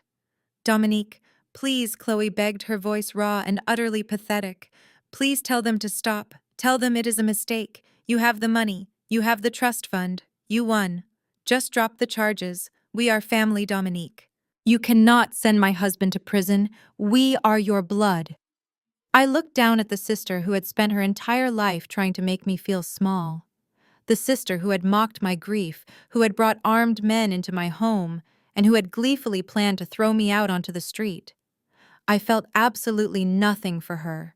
No pity, no anger, just a cold, empty finality. I slowly walked down the wooden steps of the stage, my midnight black silk gown gliding silently over the floor. I stopped right in front of her, forcing her to look up into my eyes. "Family does not steal from each other while the grave is still fresh, Chloe," I said, my voice perfectly steady and loud enough for the federal agent standing nearby to hear. "Family does not use a funeral as an opportunity to rob a widow. You made your choice when you brought those men into my home. Your family ended the exact moment you walked into my bedroom and stole Julian's anniversary painting right off my wall." Chloe gasped, choking on her own tears, as the devastating reality of my words hit her. I turned my back on her and walked away, leaving her weeping bitterly on the floor. Special Agent Harrison had already moved on to the VIP table. My father, Pastor Silas, was standing rigidly behind his chair, his face pale and sweating profusely. He raised his hands, trying to use the deep, booming voice he relied on to control his congregation. "Officers, there has been a terrible misunderstanding," Silas said, attempting a smile that looked more like a grimace. "I am a man of God. This charity is a pillar of the Atlanta community. I simply entrusted the finances to my son-in-law. I had no knowledge of any illicit activities." Harrison did not even blink. He pulled a thick stack of printed documents from his jacket pocket. It was the heavily encrypted dossier I had given him at the diner. "Save the sermon for the judge," Silas Harrison said coldly. "We have the internal routing numbers. We have the forged consulting invoices bearing your direct signature.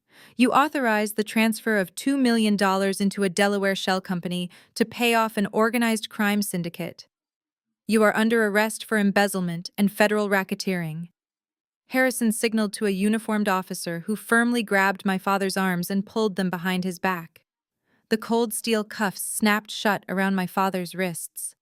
The wealthy donors, the city council members, and the real estate moguls watched in absolute stunned silence as the untouchable holy patriarch of their community was paraded out of his own gala like a common street criminal.